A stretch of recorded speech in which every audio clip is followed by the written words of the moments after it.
Chapter 824. Chang'e's leader, Su Li, had been rather idle lately. After delivering Yanjiao's letter, to avoid being treated as a messenger, Su Li quickly left the royal city after delivering the letter to Ji Fang. He even ran quite a distance away. He wanted to go to the royal city to watch the show, but Yanjiao's team hadn't arrived yet, had they? He'd have to wait for Yanjiao's team to arrive before heading to the royal city. However, other than Yanjiao's trip to the royal city, there was nothing else to be happy about. Hence, Su Li was bored out of his wits. He pondered about where he could find some entertainment. Even if there wasn't, he'd create some. Unexpectedly, before he could even move, he sensed someone heading his way at high speed. Su Li's carefree demeanor was gone as he looked in that direction cautiously. Soon, the wariness in his eyes faded and was replaced by intense suspicion. Not long after, a black figure appeared like the wind. It was Si. Yo! Su Li was about to greet an old acquaintance when he saw him. It was the usual greeting, but Si was like a ferocious beast whose tail had been stepped on. He roared, "Yo, your ancestor!" Si didn't stop after his roar. He left like a gust of wind, the air current he stirred up messing up Su Li's unkempt hair. Si's roar left Su Li confused. He wanted to ask jokingly, "Old Si? Where are you going in such a hurry? Are you chasing after a slave?" However, he only managed to utter a single word before Si looked flustered and exasperated. "Angry my ass?" But, Su Li rubbed his chin thoughtfully as he watched Si leave like he was running for his life. Although Si ran very fast, he had good eyesight. He could roughly make out Si's appearance. When Si passed by earlier, he was holding a cross-shaped hilt. Now, it had turned into a vertical pole. If it wasn't for the large she blade with the engravings of an eye, he wouldn't have recognized it as Si's iconic cross-shaped hilt she blade. The hilt of the she blade had been chopped off. Was the leader of the #1 slave organization in trouble? Who could kill Si? Just as he was thinking, Su Li sensed that someone was coming from behind.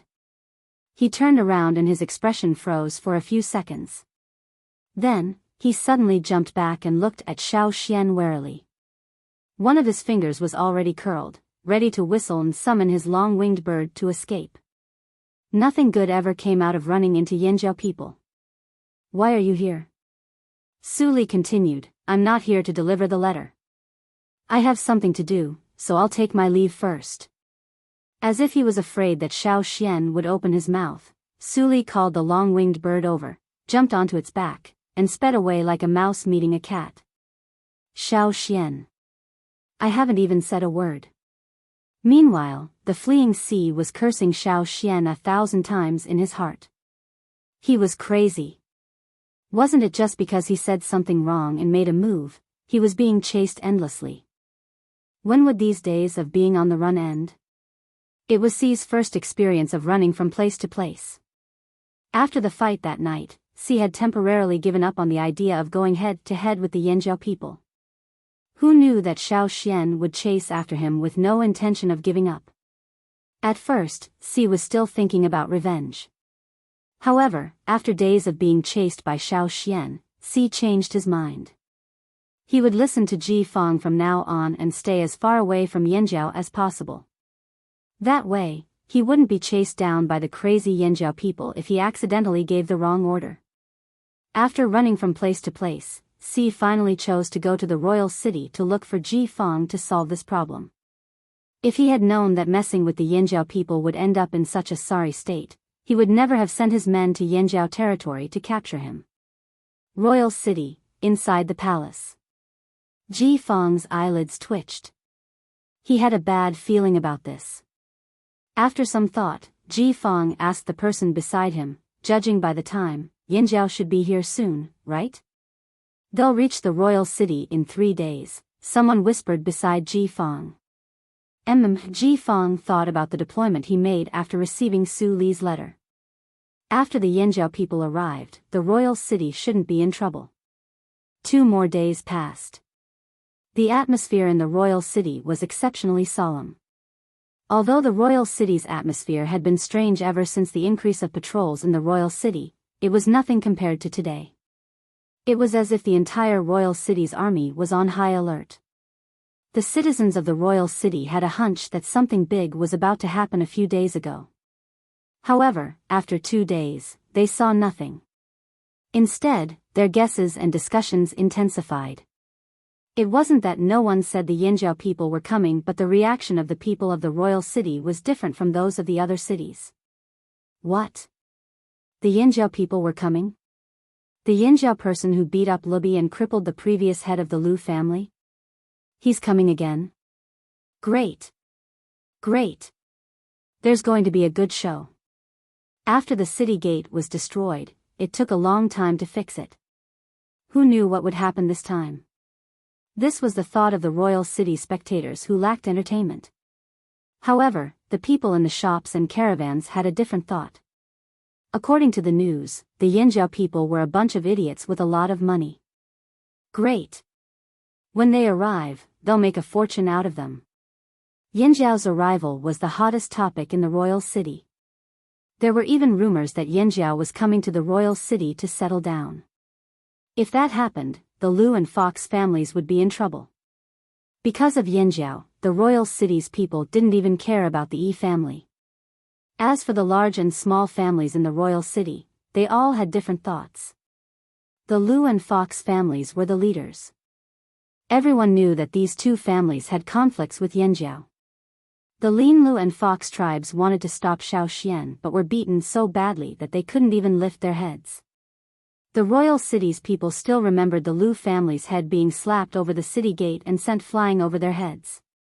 As for the Fox tribe, they were forced to move into the royal city in the middle of winter. They lacked a bit of confidence and were still unable to gain a foothold in the royal city. No one hated Yinjiao as much as they did. The fall of the Yi family's golden thigh was one disaster after another, causing them to be in an even more difficult situation. That was why when they heard that the flaming horns were coming again, the two families came together to discuss this matter. They even bribed the guards at the city gates and sent many people to guard the city gates.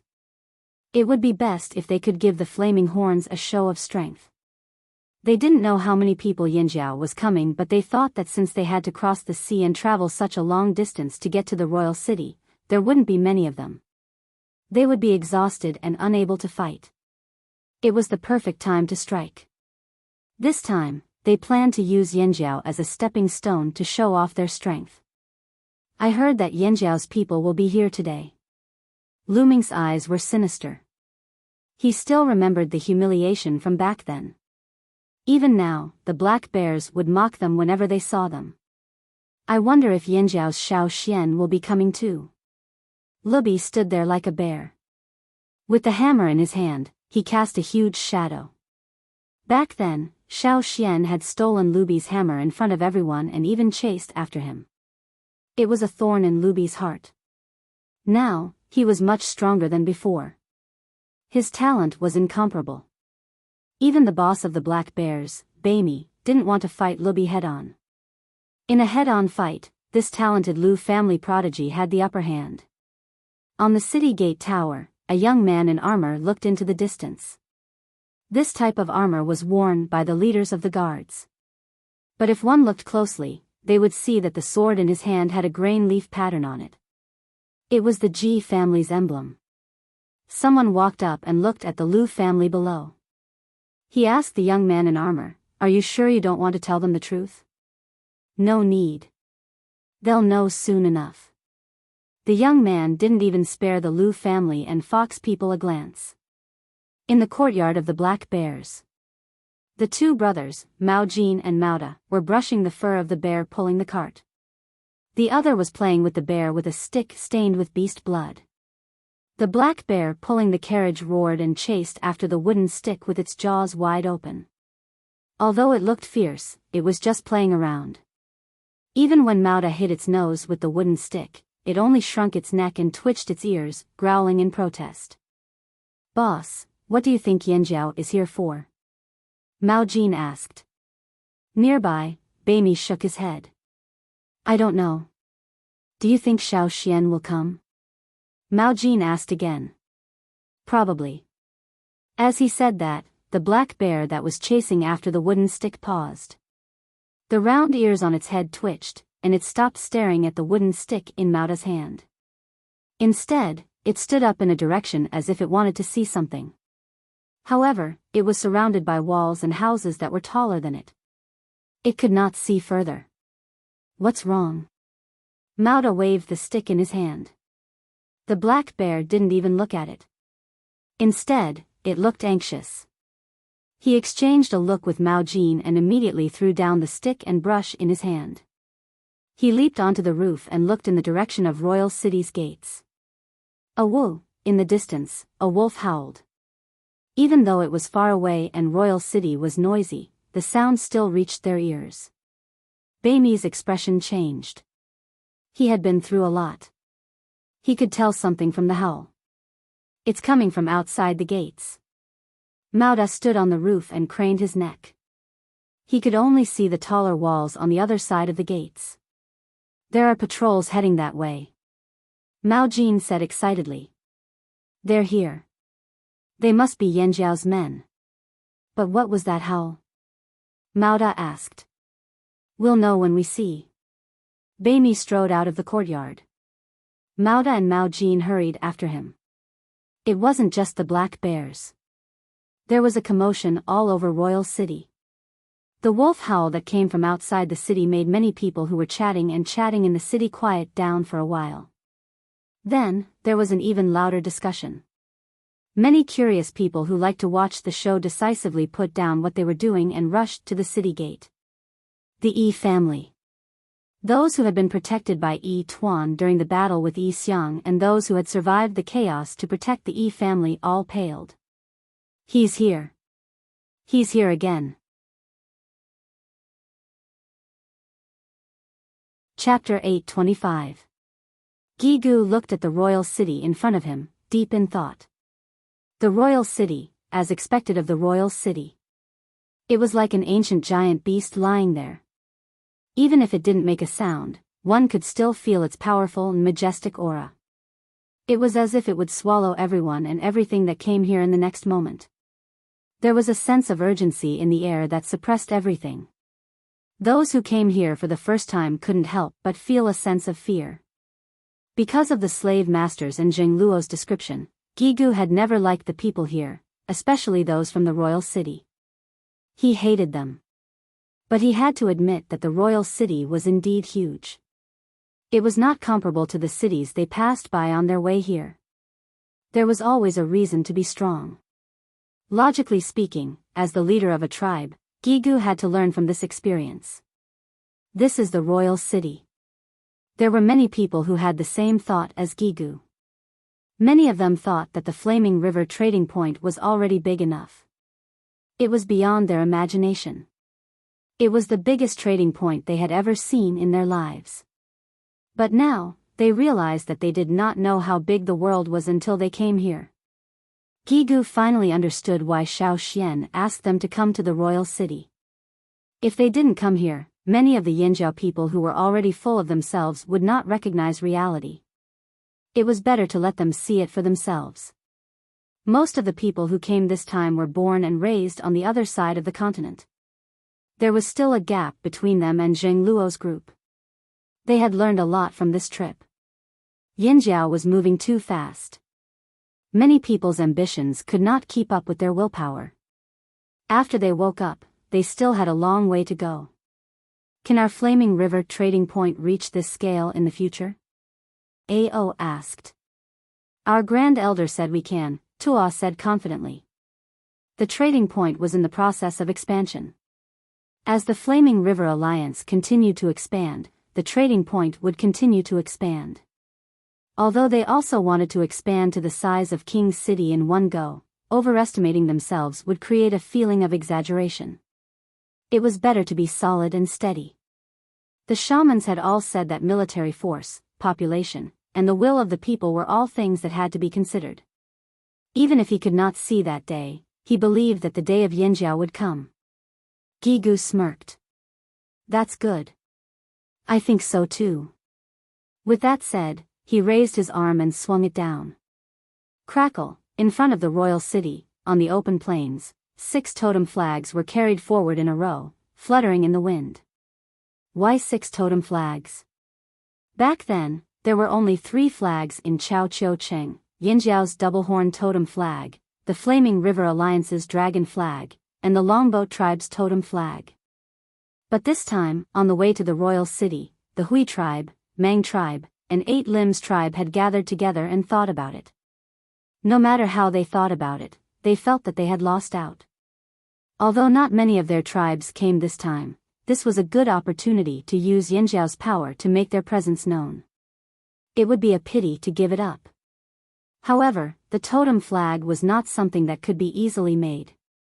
In the end, they thought of a compromise.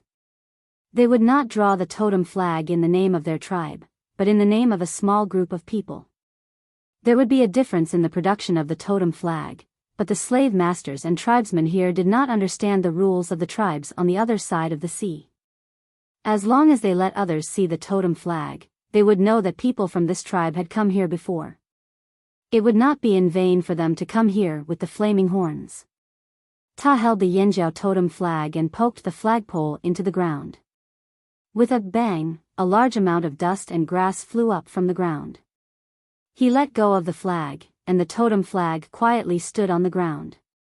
Stretching his arms, Ta and Ao silently communicated with each other. As a team leader who led hunting teams into the forest all year round, Ta could clearly feel the hostility from the city gate. It would not be easy for them to enter the city gate of King City. Was he afraid? Of course not.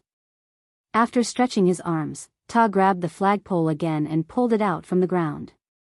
The sound of the totem flag hitting the ground had also brought everyone back to their senses from the shock of seeing King City. However, at this moment, when they saw the totem flag fluttering in the wind, they no longer had any fear in their hearts. Was the royal city scarier than the fearsome beast forest? They were not afraid of the fearsome beast forest, so what was there to be afraid of in the royal city? Plus, they all believed that one day, the Flaming River trading point would surpass the royal city. Wherever the 2 horns pointed, they would succeed. Perhaps it was because of the change in the Yinjiao people's mentality and morale. The other tribesmen also gradually adjusted their mentality. Indeed, what was there to be afraid of? Plus, if anything happened, the Yinjiao people would take the lead. The horn from the city gate sounded after a long howl. The people at the city gate had already begun to move. The royal city guard's armor glowed with a golden light. Seeing this, many people followed their leaders forward while stretching their arms and legs. The swords, axes, and hammers in their hands seemed to be thirsty for blood. Some people even roared excitedly as they moved forward. Looking at their posture, those who didn't know better would think that they were really going to attack the city. Actually, it wasn't just the tribesmen who were shocked by the royal city. The royal city guards were also shocked by these people. Looking at the approaching group, they couldn't help but feel a layer of goosebumps. Even though there were many people in this group who might not be as strong as them in terms of martial prowess, at this moment, in this place, these people seemed to have twisted together into an aura that could sweep away 1,000 soldiers in an instant.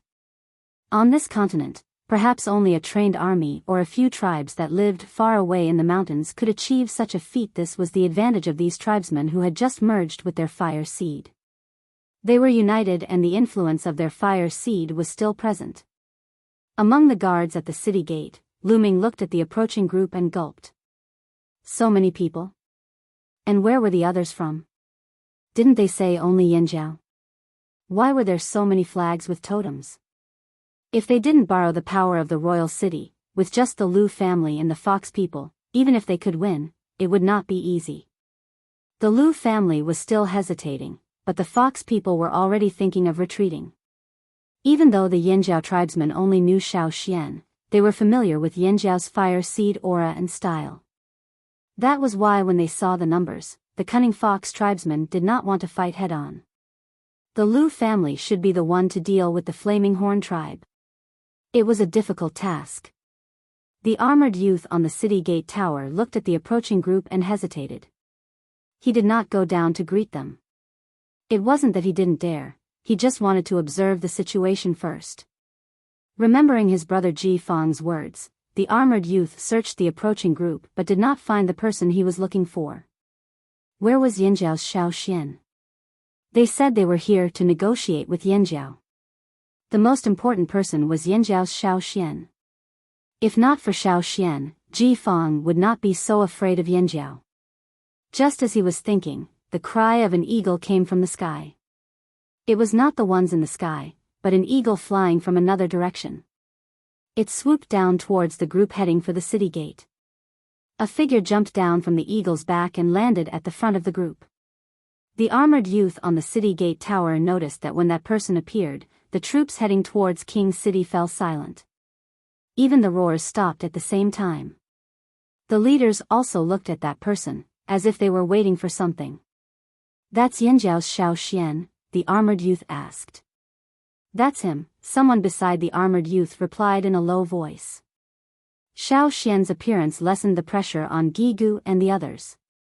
Scanning the group, Xiao Xian looked at the city gate not far away and gestured for them to stop. It was not just the Yanjiao people. The other tribes, including the Long Boat and the Mang tribe, stopped as well. None of them objected, and there was no dissatisfaction on their faces. This was not an act. This discovery made the armored youth squint his eyes. He looked at Xiao Xian and pondered. Xiao Xian scanned the royal city gate, and his eyes stopped on Lubi. Although Yanjiao's group exceeded their expectations, Lubi did not care. His target was Xiao Xian, who had just appeared. His eyes were filled with hatred as he stared at Xiao Xian. The muscles on his face were twisted together, making him look ferocious. That day, it was Xiao Xian who stole his hammer in front of everyone and chased after him to beat him up. He was a famous genius of the Lu family in the royal city. Today, he came with a vengeance. No matter what other people thought, Lubi's goal was clear. Revenge. Xiao Xian naturally noticed the intense stares. He did not say anything and walked straight towards Lubi and the others. There was no roar, no release of aura, and no change in the ground beneath his feet. Every step he took brought up a small amount of dust particles. This did not seem like an extremely dangerous ferocious beast approaching, but more like an ordinary person walking on the ground. However, Lubi, who was facing Xiao Xian, felt as if there was a mountain pressing down on him. He wanted to roar, to release all his strength, to avenge his humiliation. However, he helplessly realized that it was useless. He was like a torch that was about to burn, but the air around him was suddenly sealed. He had nowhere to release his aura, so he had no choice but to hold it back. Lubi, who was standing there with his hammer that could shield him from the sun and rain, had his fierce aura suppressed. He wanted to activate the fire seed's power in his blood, but he realized that the power seemed to be on strike. It was as if it was purposely avoiding something, unwilling to move. "You. How is this possible?" Lubi's eyes were filled with disbelief. The hammer in his hand was even bigger than the one Xiao Xian took from the Gongjia family. However, it was only in Lubi's hand now. Lubi's arm trembled, causing the hammer to vibrate weakly. So what if he could not swing the hammer? Many people did not understand why Lubi was behaving like this. Wasn't he the one who wanted to teach Yanjiao's Xiao Xian a lesson a few days ago? Why was Xiao Xian standing right in front of him and Lubi could not even swing the hammer? No one knew how Lubi felt. His scalp was about to explode. His back was drenched in sweat and he was terrified. He even wanted to run away. He saw a ball of fire in Xiao Xian's eyes. A ball of white fire. Chapter 8:26. Lubi's tall and sturdy body trembled. His eyes could no longer hide the panic, shock, and fear in them. He wanted to avoid Xiao Xian's gaze, but his legs refused to listen to him. Lubi even thought that if he forced himself to move, he would lose his balance and fall. He didn't need to think too much to know what would happen to him if he fell in front of these tribesmen from the distant continent. Weighing the pros and cons, Lubi chose to grit his teeth and stay put. Noticing Lubi's unusual behavior, the other Lu family members wanted to get closer to see what was going on. However, as soon as they moved, Xiao Xian's gaze fell on them. It was as if a bucket of ice water had been poured over their heads. The Lu family felt their hair stand on end as they met Xiao Xian's gaze. The slightest movement would cause them to shiver. Even though many of them were still far away from Xiao Xian, they could feel an inexplicable shudder that seemed to come from their bones. Or rather, it was a problem with the source of their strength. What was going on? The man on the tower had been watching the commotion below. He could tell that something was wrong. If he continued to watch, the Lu family would be humiliated. Although he did not like the Lu family's style, they were now the guards of the royal city. If they were humiliated, it would be humiliating for the royal city. Especially in front of these tribesmen, he could not afford to mess things up. He thought the Lu family would at least hold on for a little longer. What a pity. Sighing silently, the armored youth jumped down from the tower and landed behind Lubi. Xiao Xian looked over, unsurprised by his appearance. Ji family? Xiao Xian could feel the aura of the Ji family from him. This person looked similar to Ji Fang, but compared to Ji Fang's calmness, this person was more arrogant. However, in front of Xiao Xian, the arrogance on his face lessened, and his eyes became more cautious. Ji Shou of the Ji family is here to welcome you, said Ji Shou. He was the leader of the royal city's guards and one of the few surviving Ji Fang's ascension to the throne. Ji Shou was Ji Fang's biological brother and had contributed greatly to Ji Fang's ascension. As Ji Shou spoke, he met Xiao Xian's eyes and paused. He finally understood why the Lu family members were acting like this. They were under immense pressure. What Ji Shou did not know was that Xiao Xian had restrained himself after Ji Shou's appearance. Due to Ji Fang's appearance, Xiao Xian looked away. The Lu family, including Lubi, felt their bodies lighten as if a mountain had been lifted from their shoulders. Some of them wiped the cold sweat off their foreheads, secretly relieved that Ji Shou had appeared in time or they wouldn't have been able to hold on. These Yanjiao people were really strange. Ji Shou was different from the rest of the Lu family. The power of the fire seed in his body was stronger. After a short pause, he recovered. In the primitive times, the Ji family's fire seed would have been stronger than the Lu family's. Ji Shou could resist Xiao Xian's pressure. They had been stuck at the city gates for a long time. Ji Shou did not waste time and gestured for Xiao Xian to enter. Open the gates. Ji Shou said. Everyone, please. Xiao Xian stepped into the city first. Gigu followed behind him with the group. Ji Shou watched the group pass and narrowed his eyes, trying his best to hide the sharpness in them. These tribesmen were indeed different from what he had expected. The results of the Lu family's test meant that he had to treat them seriously. It was rare for him to say, please. After all the flaming horns had entered the city, Ji Shou looked at the stunned Lu family with disdain, then at the fox people who were hiding far away. He chuckled and hurried into the city, not caring about the Lu family and the fox people's reactions. The city gates were no longer closed after the Yanjiao group entered the city. Traffic in and out of the royal city resumed. But the Lu family did not have it easy. Thinking of the situation at that time, their hearts were filled with lingering fear, and a chill ran down their spines. Lubi watched in a daze as the group walked away. His grip loosened and the hammer fell to the ground with a thud. Lubi seemed to have completely collapsed as he struggled to support his body. Luming, who was not far from Lubi, fell to his knees with a thud. They understood Ji Shou's gaze and smile when he left. They were finished. On the other side, the group that had followed Xiao Xian into the royal city walked along the wide road that led directly to the palace. They looked curiously at the royal city troops who were maintaining order on both sides. At the same time, they studied the onlookers, the buildings, and the furnishings of the shops around them. The roads in the royal city were much wider than those in Chaoqiu City.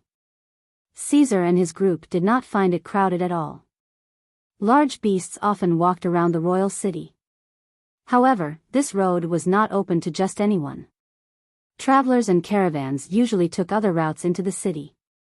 Those who walked on this road were given special treatment. Can you tell? Gue, he asked Tua, who was beside him. What? Tua was observing the situation in King's City when Gue he suddenly asked such a question. He did not know how to react. The reaction of the people in King's City is different from the reaction of the people in the other cities we have seen, Gue he said. Tua thought for a moment. Indeed, the people in the royal city seemed to be looking for entertainment. They were like monkeys in the crowd, watching the Yanjiao group with interest. They were not as guarded as the people in Chaoqiu City. Back then, only a few hundred people had entered Chaoqiu City. Now, all of them had entered the royal city. Even though there were many Yanjiao people, some of the royal city people were shocked at first sight. But they quickly returned to watching the fun. Why? This was the royal city's confidence. This was the royal city's confidence and power. Those who could stay in the royal city were all capable. The fox tribe had been arrogant in the forest back in the day. Even though the tribe had suffered great losses from the king beast incident at the salt mine, at least there were still people in the tribe. Together, they were a powerful force. However, in the royal city, they could not do much. All they could do was suppress the free people or small organizations. The only reason they could be so arrogant until now was because they were riding on the coattails of the Yi family. Once the Yi family fell, the people who had been suppressed by the fox tribe would take revenge. The free people and small organizations in the royal city had nothing to fear. They were not afraid of the Yanjiao group. Plus, even if the Yi family had fallen, there were still the other 5 aristocratic families. What were they afraid of? As the Yanjiao group made their way to the palace, an uninvited guest arrived at the Gongjia residence. Tell Gongjia to come out. A man dressed in black stood in the great hall, exuding a murderous aura. The current leader of the Gongjia family was Gongjia. Ever since Ji Fang took over, Gongjia status in the family had skyrocketed. Plus, Gongjia was capable and had just returned from his studies at Gongjia Mountain. After comparing the craftsman's products, the elders of the Gongjia family had acknowledged Gongjia position. At the same time, this was the best choice for the Gongjia family. Gongjia had been in closed-door cultivation recently. Unless there was an emergency, no one would disturb him. This was not just Gongjia rule, it was a habit of all the Gongjia family's craftsmen and craftsmen. No one wanted to be disturbed by a trivial matter during their craftsman's work. When it came to crafting, a life-changing inspiration could vanish like smoke in the wind. They might not be able to recall it for the rest of their lives. At this moment, the Gongjia family had an uninvited guest. This was someone the Gongjia family did not want to welcome but did not dare offend. Where's Gongjia? Tell him to come out right now. Another suppressed roar caused everyone in the room to tremble. They were afraid, but because of their profession, they couldn't help but glance at the other party's weapon. Those who knew where the weapon came from felt their hearts skip a beat. How did the cross-shaped handle end up like this? The fracture looked strange. If they did not look closely, they would not be able to tell. They were curious but they did not want to get involved. The person standing in the Gongjia family's great hall was Si, who had been chased all the way here by Xiao Xian. However, Si had changed into a new set of clothes so he did not look as pathetic. There were not many people who dared to disrespect the Gongjia family like this, and this person was one of them. The Gongjia family and Si had been working together since the Gongjia family's ancestors. Every year, the Gongjia family needed rare materials. Part of it was from this man. After all, Ji had nothing but slaves. He had enough manpower to mine and search for things. Si's cross-shaped she knife was made by the Gongjia family's craftsman. However, the senior who made it had passed away a long time ago. The craftsman might not be able to replicate the craftsmanship and techniques used. It would be difficult to repair it. The more skilled the Gongjia family's craftsmen were, the more serious their OCD was. If they could not repair the knife perfectly, they would rather not do it. Otherwise, not only would their reputation be damaged, they would also be unhappy for a long time. C had interacted with many Gongjia family members and knew how they were like. That was why he went straight to Gongjia Heng to ask for an explanation. He knew that some of the Gongjia family members had left after Ji Feng took over. He was here to ask if his cross-shaped shi knife could be repaired. If it continued like this, he would lose face. To avoid people, he snuck into the royal city and went to Ji Feng's place before heading straight to the Gongjia family. His other goal was to find out who in the Gongjia family was the one who forged those threatening weapons for the Flaming Horn tribe. Where's Heng? Get him out here. C roared impatiently. What are you yelling for? Heng was not without a temper after being interrupted in the middle of his work.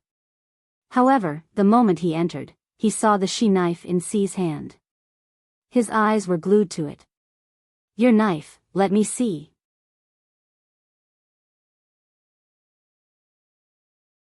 Chapter 827. Seeing that Heng had finally come out, C did not waste any time. He tossed the shi blade he had shaved into a stick at Heng. The shi blade was still quite heavy.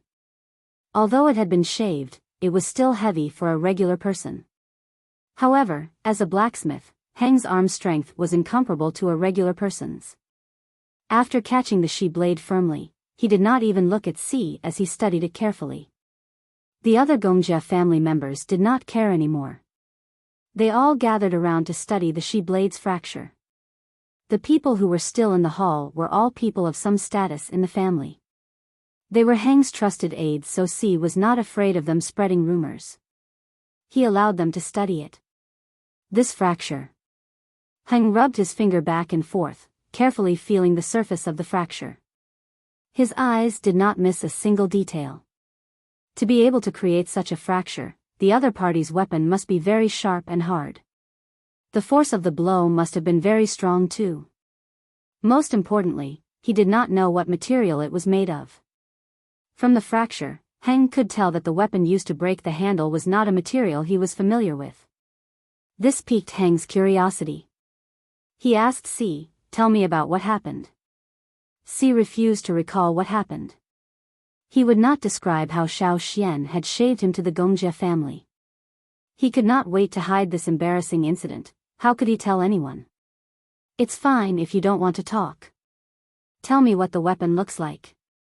Heng thought back to all the weapons he had encountered. None of them could create a fracture like this. The marks on it were very unfamiliar.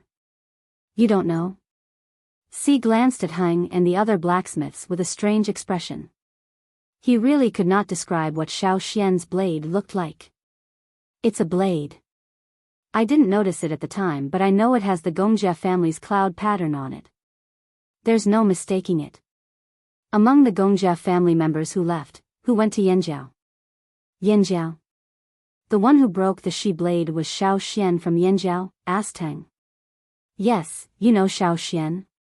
Right, I heard that Xiao Xian from Yanjiao once came to Royal City and asked you to make him a sword. Did you make that kid's sword too? C raised his voice, glaring at Heng as if he wanted to eat him alive. Gongjia Heng did not mind C's fierce glare. He frowned and shook his head. No, although I've given Yanjiao some swords and axes, only the sword I gave to Xiao Xian is the best. The rest can't even cut through the hilt of your shi sword. Those swords and axes aside, even the sword I gave to Xiao Xian might not be able to make such a cut. Then who in the Gongjia family made Yanjiao's sword? C was in a bad mood. Could it be? An older man next to him hesitated. Gongjia Ren. When Ji Feng took the throne, a portion of the Gongjia family members left, including Gongjia Ren. Others did not know where Gongjia Ren went, but Heng's trusted aides knew. Gongjia Ren and a few others were sent to Yanjiao for protection. Heng naturally thought of that too, but thought it was impossible.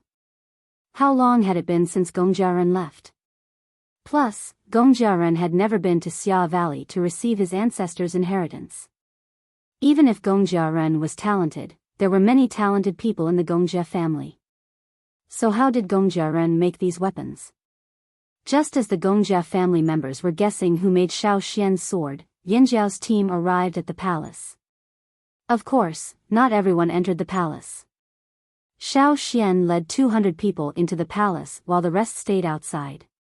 Ji Fang had already arranged a place for everyone to stay. The last time Xiao Xian saw Ji Fang, he was still the second son of the king and kept a low profile. Now that they met again, Ji Fang exuded a noble aura. Although Ji Fang did not go to the city gates to welcome them, he sent his younger brother and himself to the palace gates to welcome them as a sign of respect. Long time no see. Ji Fang had a smile on his face. His clothes were luxurious with exquisite embroidery and he exuded an indescribable aura of nobility. His every move exuded the authority of a superior. Xiao Xian's aura was clearly different from Ji Fang's. Although he did not exude a noble aura like Ji Fang's, he had a Yanjiao aura. Those who could follow Xiao Xian into the palace were the leaders and elites of the Flaming River tribes. No matter what they thought or how nervous they were, they could not appear weak in front of these noble slave masters. Ji Fang had already ordered his men to prepare a feast, but it was still early at night. Ji Fang did not give Xiao Xian time to ask about Si. He immediately ordered his men to bring all the missing people from the Flaming River Valley here. Ji Fang was not lying. No matter how they were tortured, they were treated well in the royal city. At least they were brought to Xiao Xian and the rest in high spirits. Ji Fang was about to tell them about the special treatment the slaves received in the royal city when his gaze swept past them. He paused, forgetting what he was about to say. He saw a person, and that person should not have appeared among those who were captured. He had never seen this person before. Ji Fang's expression darkened. Although he wanted to grab the guards in charge of the captured tribesmen, it was bad enough that Robber 7 was here, but now there was a tribesman among them and no one knew. But now was not a good time to be lecturing. Ji Fang could only suppress his anger and his expression was ugly. The guard wanted to explain, but when he met Ji Fang's gaze, he could only lower his head. Gigu ordered Chu Li and the rest to bring the captured tribesmen back to their teams to check if there were any missing people. When he saw Gan Xia walk out with the captured people, he was stunned. When he saw that Xiao Xian did not look surprised, he knew that Xiao Xian must have asked Gan Xia to check on the captured people. After checking on the captured people, there were no missing people and no life-threatening injuries. Chu Li and the rest relaxed. He could go back and report to his tribesmen. This risky trip was not in vain. Let's talk about the contract. How do we sign it? Asked Xiao Xian. Ji Fang did not expect Xiao Xian to not mention Si. When he heard the haggard Si's words, he deduced that Xiao Xian must have known that he was working with Si. He thought that Xiao Xian would question him after bringing his men over, or even use this as an opportunity to ask for more conditions. Who would have thought that Xiao Xian would skip over Si and ask about the contract? Since Xiao Xian did not mention it, Ji Fang would not bring it up either. There are many ways to sign a contract, but we usually choose two. One is a spiritual contract and the other is a written contract. Both are based on the fire seed. Ji Fang explained the difference between the two contracts to Xiao Xian. A written contract was to record the contents of the contract in words and then use the power of the fire seed to draw a totem mark to prove the signer's identity. However, a written contract was not that strong. Some people would disregard their reputation and go back on their word. There was nothing you could do about it. No matter how much you scolded them, they would not lose anything. However, a spiritual contract was different. A spiritual contract requires a mark on the heaven and earth contract book. Ji Fang looked at the center of the palace. It was not a place anyone could enter. Heaven and earth contract book? That's right.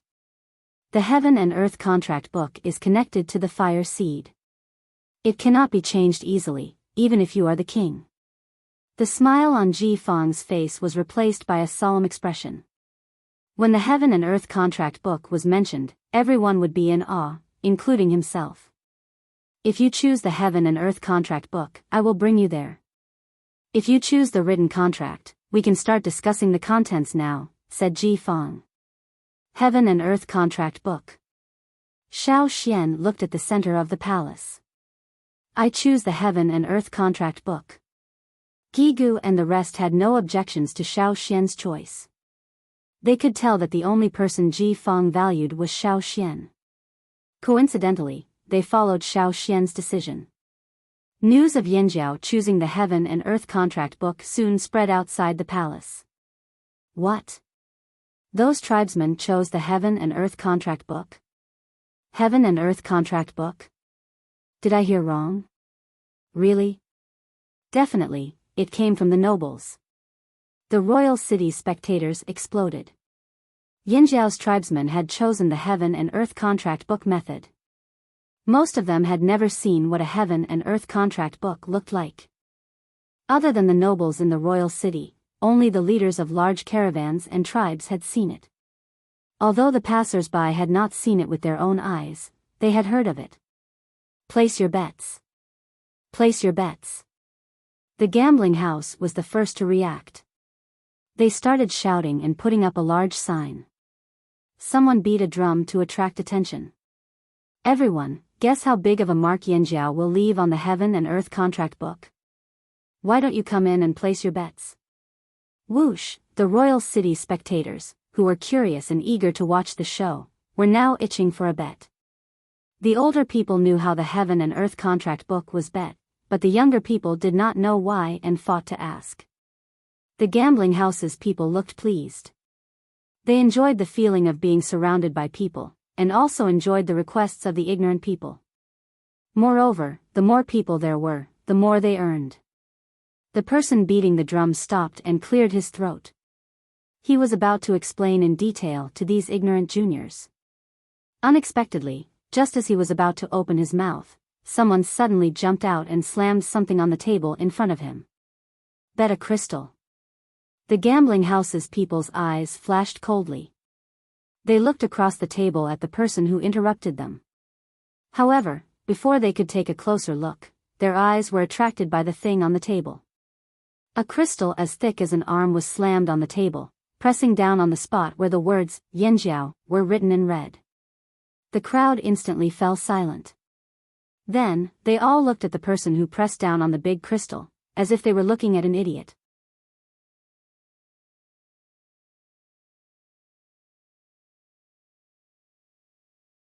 Chapter 828. Because of the core seed, gemstones were extremely rare here.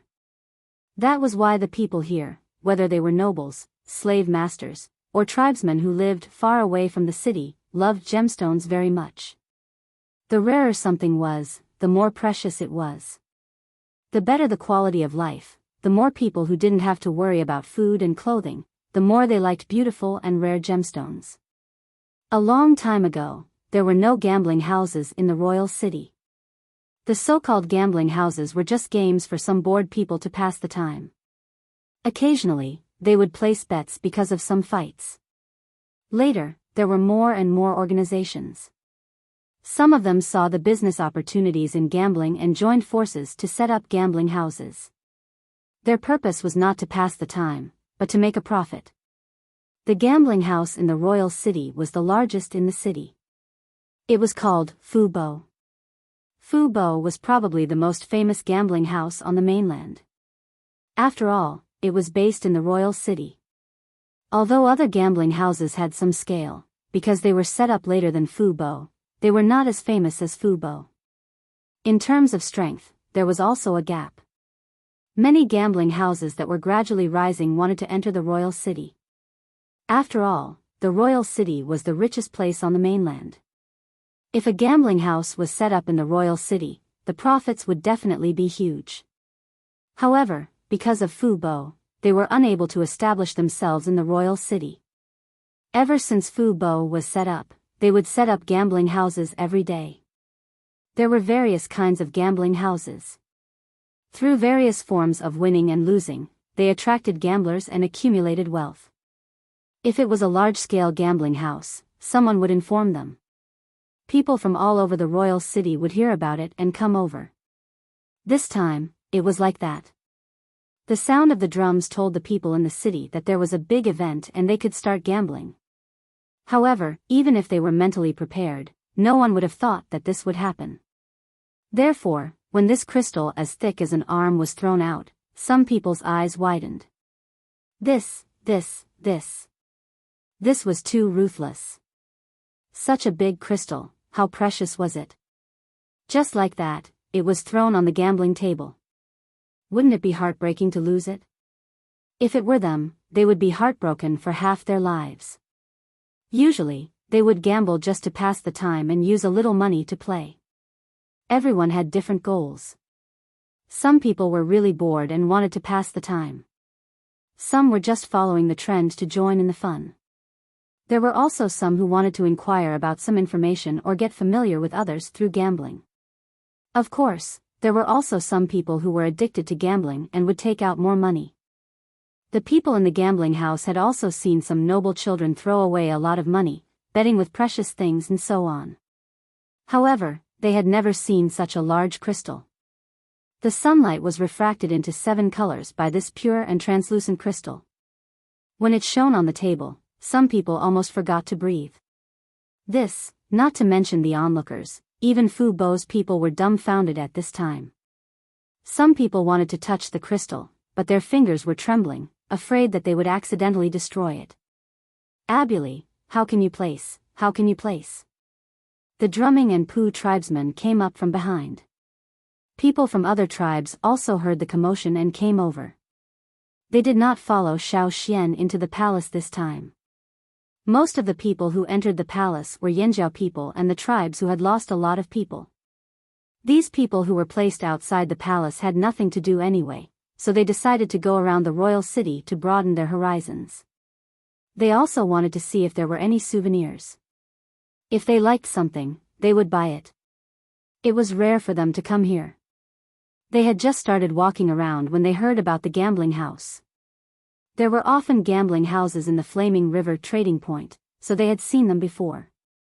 There were pictures drawn on the gambling table, and one of them was Yanjiao's 2-horned totem. Before they could ask, Abuli rushed over.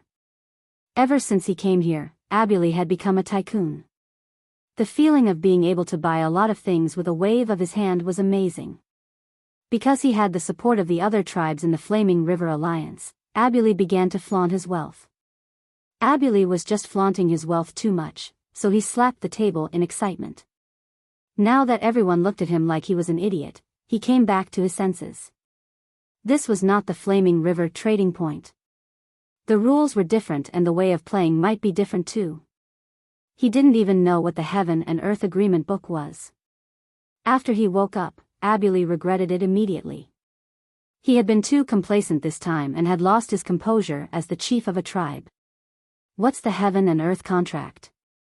A Longboat tribe member asked. At this time, the people in the gambling house did not mind that they did not know anything. It was easier to scam them if they didn't know anything. The Heaven and Earth contract is a way to sign a contract. Tribes who sign a contract with the royal city will leave their mark on the Heaven and Earth contract. Different people can leave different marks on the Heaven and Earth contract too. Do you see these on the table? These are the rankings of the 6 noble families of the royal city based on the size of their marks on the Heaven and Earth contract. This was also the original ranking of the 6 noble families in the royal city.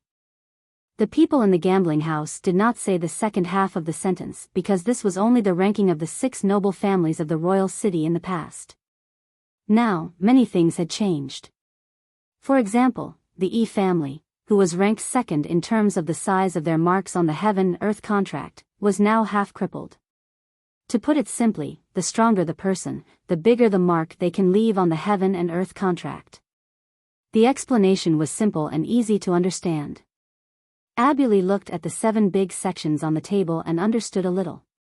The people in the gambling house continued to explain to them how the game was played. They divided the table into 7 sections. The 6 noble families of the royal city, Ji, Yi, Mu, Feng, Chao, and An, had their surnames written. There was an empty section behind each section. Other than these 6 sections, there was another empty section at the side with Yanjiao written on it. Every empty section was a place to place a bet. The gambler would bet on whichever section they thought that Yanjiao could leave more marks than them. If they could not leave more marks than any of them, they would bet on the last section. If they could leave more marks than all of them, they would bet on another section with Yanjiao written on it. The section that Abuli had bet on earlier meant that he had bet on Yanjiao surpassing the 6 noble families of the royal city. That section was a section that no gambler in the royal city would bet on. This was also why everyone looked at Abuli as if he was an idiot. There was actually someone who thought that Yanjiao could surpass the royal Ji family. This was the funniest joke they had seen all day. To be precise, the size of the mark on the heaven and earth contract was not directly related to one's strength. However, until now, there had never been a case where the mark on the heaven and earth contract exceeded that of the Ji family. In fact, there had never been a case where the mark on the heaven and earth contract exceeded that of the Yi family. The people in the gambling house were explaining things a little too quickly. Abuli could not understand everything, but the results of his cramming along the way allowed him to get a rough idea of what was going on. So you don't know the rules. Why don't you place a new bet? Someone from the royal city advised. It was not that they were kindly reminding him, but they wanted to see the disappointed faces of the people in the gambling house. If that large crystal had been placed in the empty section, then it would have belonged to the gambling house and could not be taken back. How could they win something that was impossible? Yeah, let's place a new bet. I think we should bet on the Chao family. I think it's better to bet on the Yin family. Don't you remember how Yanjiao sent the head of the Lu family flying with one slap? I think it's better to bet on the Feng family. Who knows, maybe Yanjiao can surpass the Chao family and the Yin family. Those who wanted to watch the show started to jeer. The faces of the people in the gambling house alternated between green and white. They were so angry that their veins were throbbing. They wanted nothing more than to shut these people up. What's going on? A low voice rang out from the gambling house. It was not loud, but it seemed to suppress all the jeering. The crowd fell silent again. Abuli looked over and saw a middle-aged man with a long beard walking out of the gambling house. Even the silk robe he was wearing could not hide his ferocious aura. There was a large scar on one side of his face. However, the scar on the other side of his face was painted with the face of a ferocious beast, making him look even more eerie.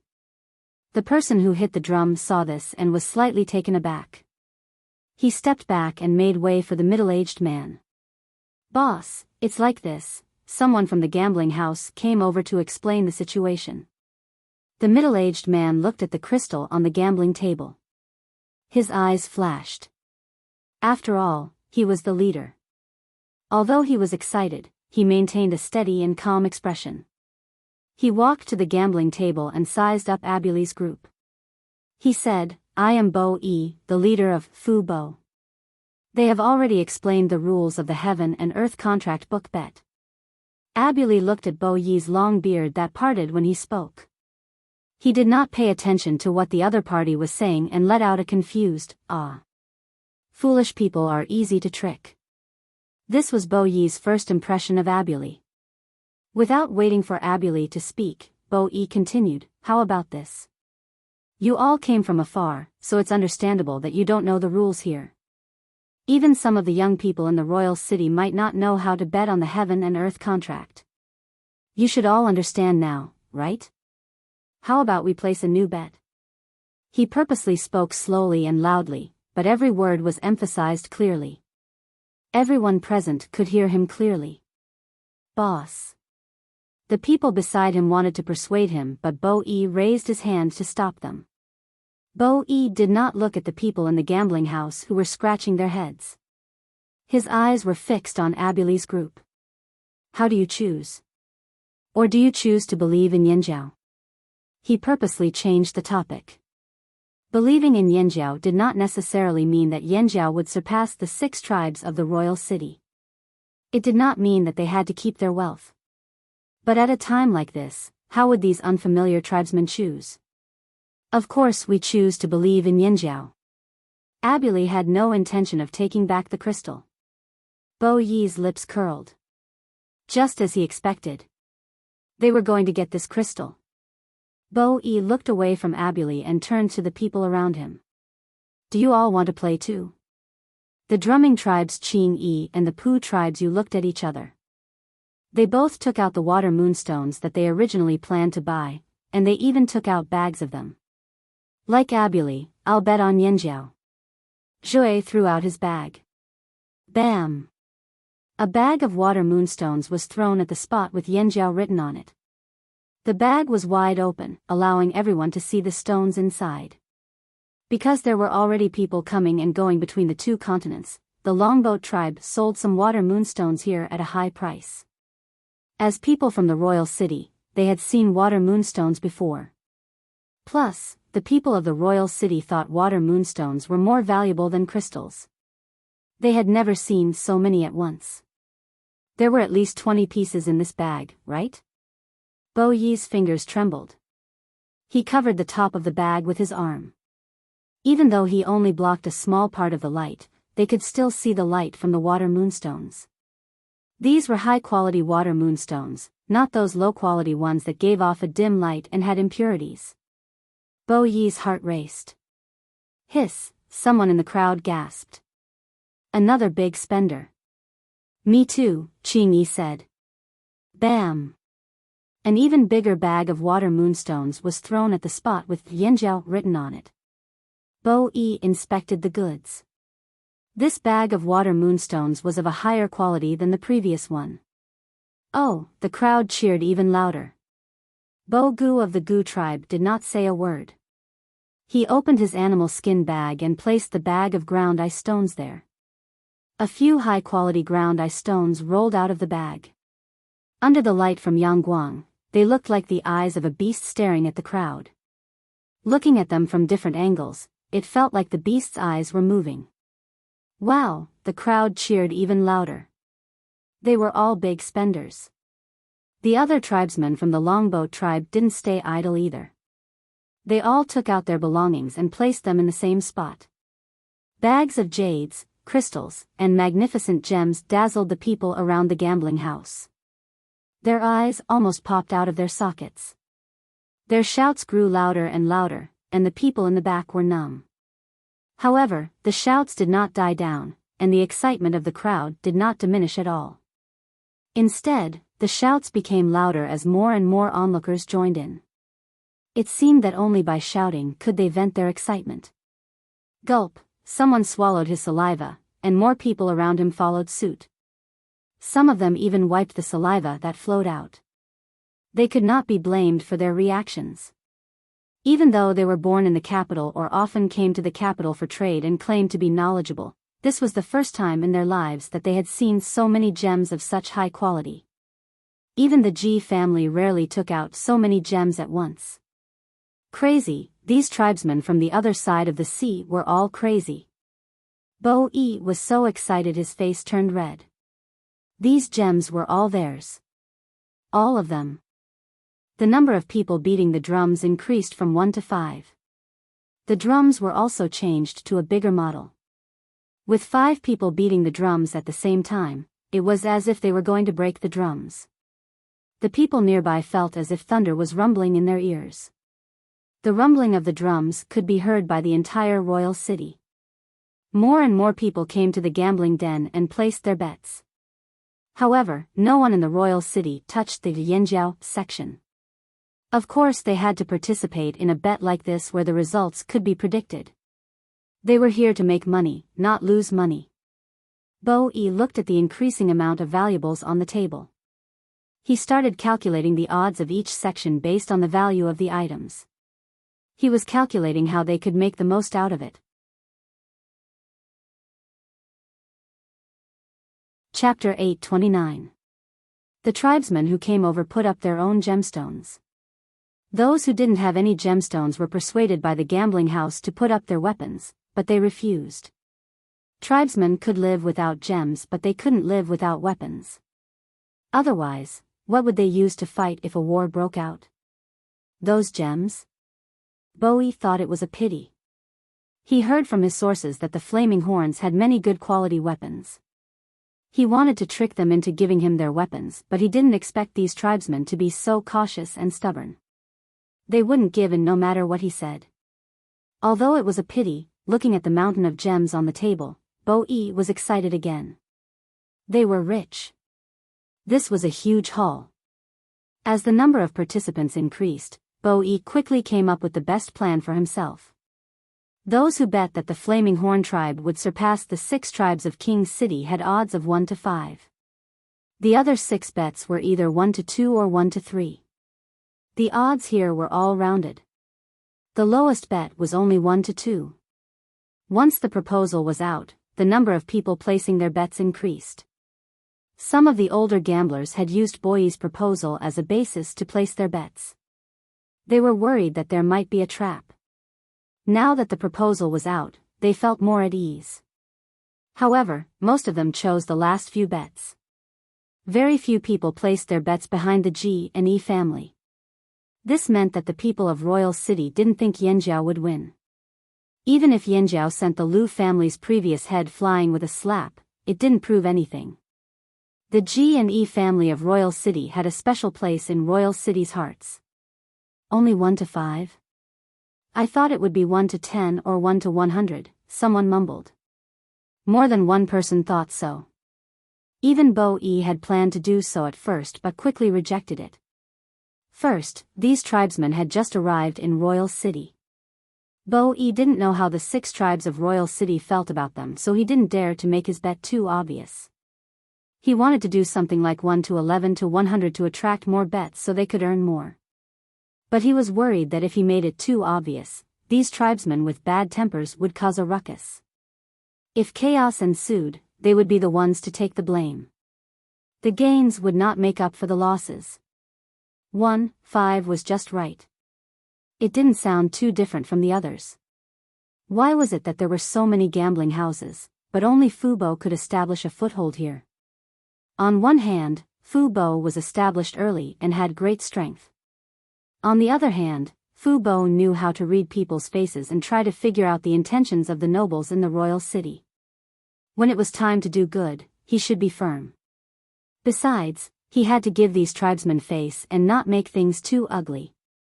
That way, he would be able to extort more money from them later on. Bo-e thought. When Bo-e told them the compensation, the people at the gambling den did not think much of it. No matter how much the Flaming Horn bet was, whatever they bet would still belong to them. Inside the palace, Xiao Xian was being led to where the Heaven and Earth Agreement book was. He saw Ji Fang's sword. The sword was not out of its scabbard, but he could feel the cold light hidden within. This must be the sword that Ji Fang used his blood to forge and used to ascend to the throne. Noticing Xiao Xian's interest in his sword, Ji Fang smiled. Let's spar after we sign the contract. All right, Xiao Xian replied. Just then, a Yanjiao warrior came over. He was originally waiting outside the palace but rushed in because of the gambling house incident.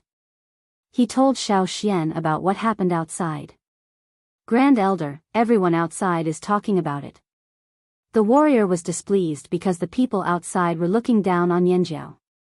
They thought they were all rich idiots.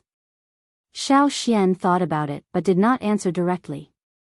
Instead, he said, when you leave the palace, let Gan Xia go with you. He doesn't want to stay in the palace. During the hunt for C, Gan Xia did not travel with Xiao Xian.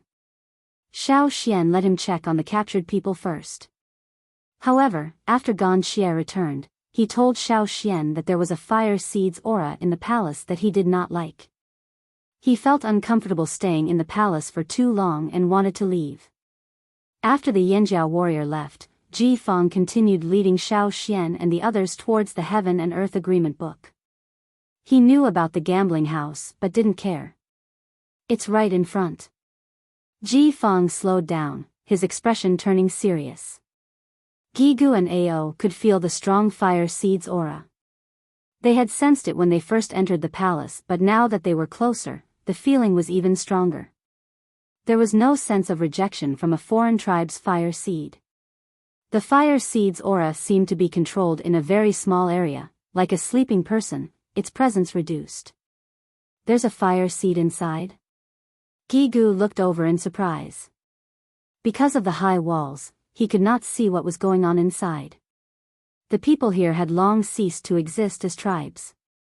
The primitive fire seeds of each tribe had been merged into the bodies of their members and passed down through their bloodlines. Then, what was the fire seed's aura inside? It was definitely a primitive fire seed. But why didn't it reject them? Ji Feng smiled mysteriously but did not explain. You'll know once you go in. The security was tight, so Ji Feng did not plan to bring too many people in. Only Xiao Xian, Gigu, Ao and Ta were allowed in. He wanted to sign a contract with Yanjiao. It had nothing to do with the other tribes, so he would not let them in, even if they were part of the Flaming River Alliance. Ji Feng only cared about Yanjiao. More accurately, the only person he was wary of was Xiao Xian. Rumble, the heavy metal door was pushed open. Ji Feng went in first. Xiao Xian and the rest scanned their surroundings before walking in. Other than Ji Feng, there were 5 other people inside. They were from the other 5 families of the royal city. The Yi family's representative was not Yi Tuan. Instead, it was an old man Xiao Xian had never seen before. This person had not participated in the battle between the Yi family and Yi Xiang. Unlike the arrogant Yi family members, this old man was very low-key. Compared to the people from the other 4 families, he did not have much of a presence. When Xiao Xian looked over, the old man's head was slightly lowered, his eyelids drooping. He did not meet Xiao Xian's gaze. After looking at the old man, Xiao Xian noticed the stone mountain in the middle of the yard. The yard was very large and filled with many flowers and trees. It looked like a well-tended garden. The stone mountain in the middle looked like a fake mountain used to decorate the garden. Its purpose seemed to be to create scenery. However, no one who entered this courtyard would ignore it because the strong aura of the fire seed was emitted from it. It was the main body of the yard. There was a huge amount of power hidden inside. Stepping into the yard, the fire seed aura grew stronger. Even the slowest person could feel it. However, just as Gue He and the others had sensed before, the aura of the fire seed from this mountain was only limited to a small area. Outside this area, it was very difficult to sense it. Other places in the palace might not be able to sense this aura, let alone people outside the palace. It was no wonder that they did not know when they first entered the city, because they could not sense the aura of the fire seed. Xiao Xian looked at the mountain. It was like a miniature mountain, very similar to the steep cliffs in the forest. The highest point of the mountain was almost 20 meters above the ground. It was almost 100 meters long and formed the shape of the letter 1. One side of the mountain was steep while the other side was like a cliff, like a mountain wall. On the other side of the cliff, Xiao Xian saw some totemic patterns. Other than the Ji family, there were also the emblems of the other 5 families in the royal city. There were also some from other tribes and organizations. Xiao Xian saw the symbol of the Black Bear Caravan. These were all signs of a contract with the Ji family. The size and depth of the totemic patterns were different.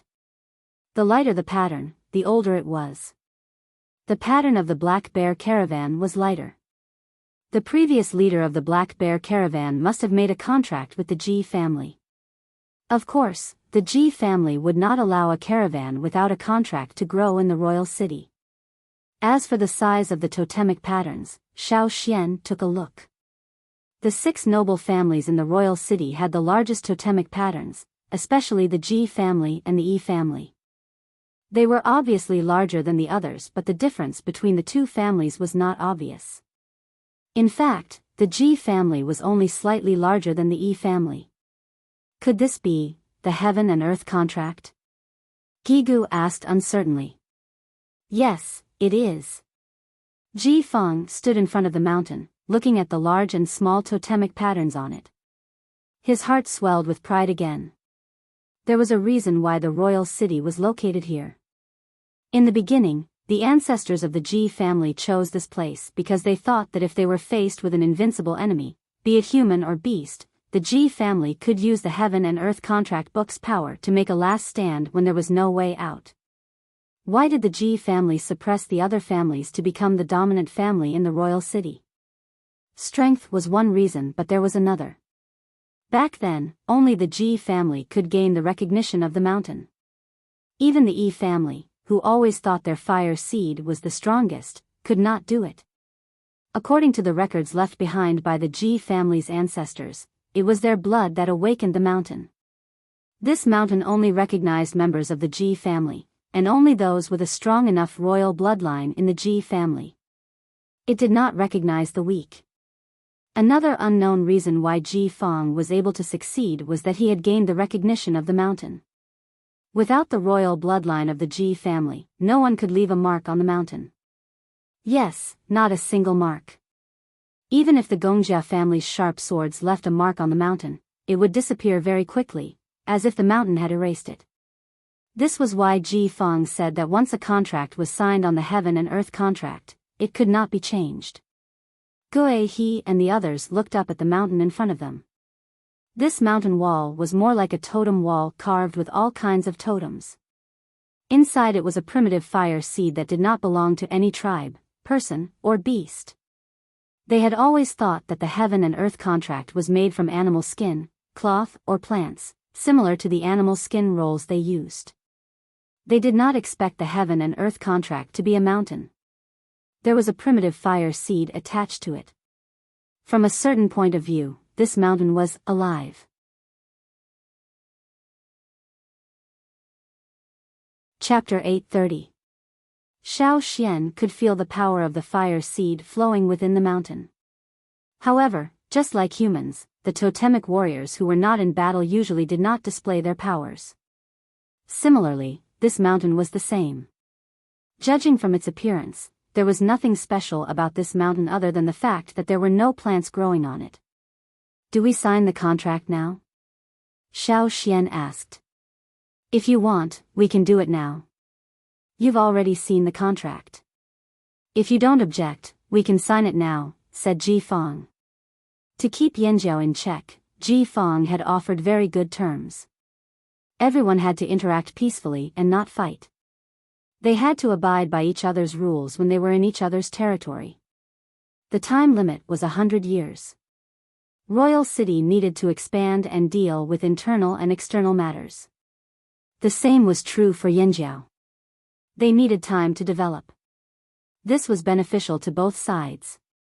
100 years sounded like a long time, but in reality, it was less than half the lifespan of many tribesmen.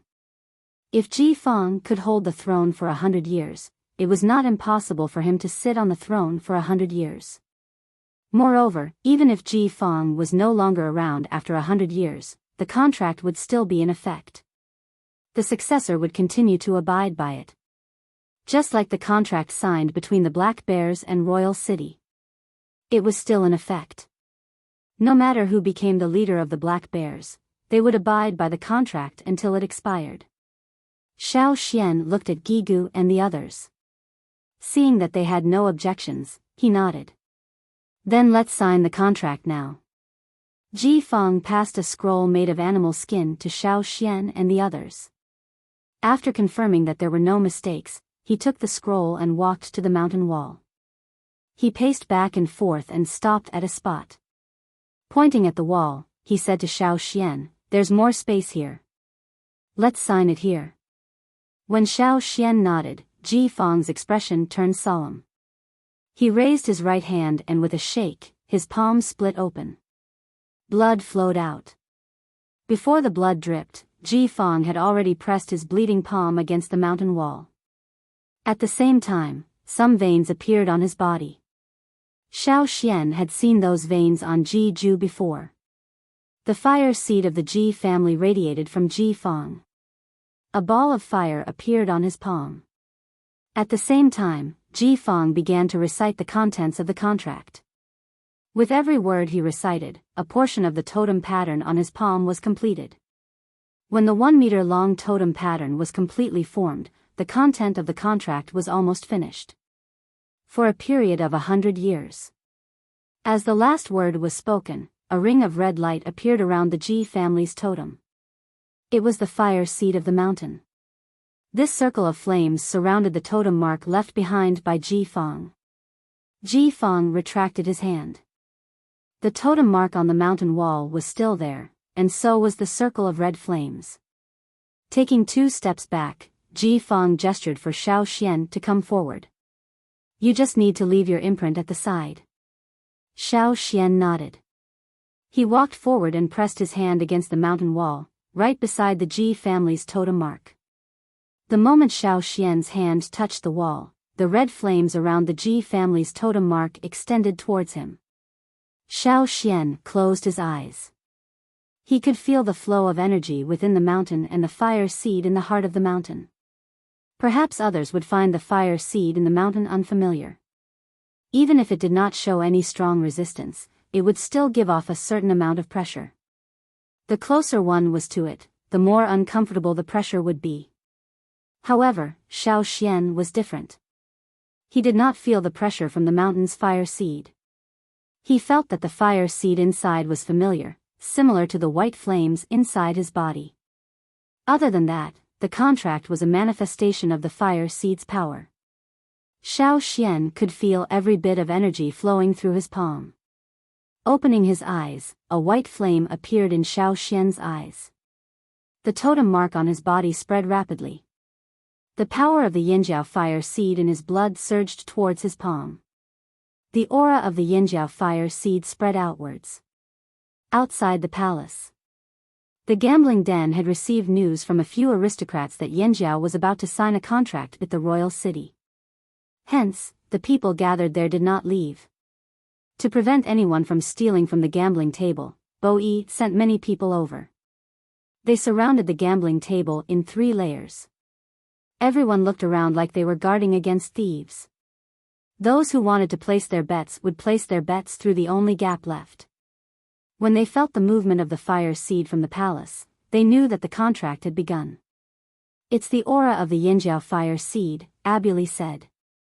Guess who's in charge of signing the contract on Yinjiao's side? Someone asked.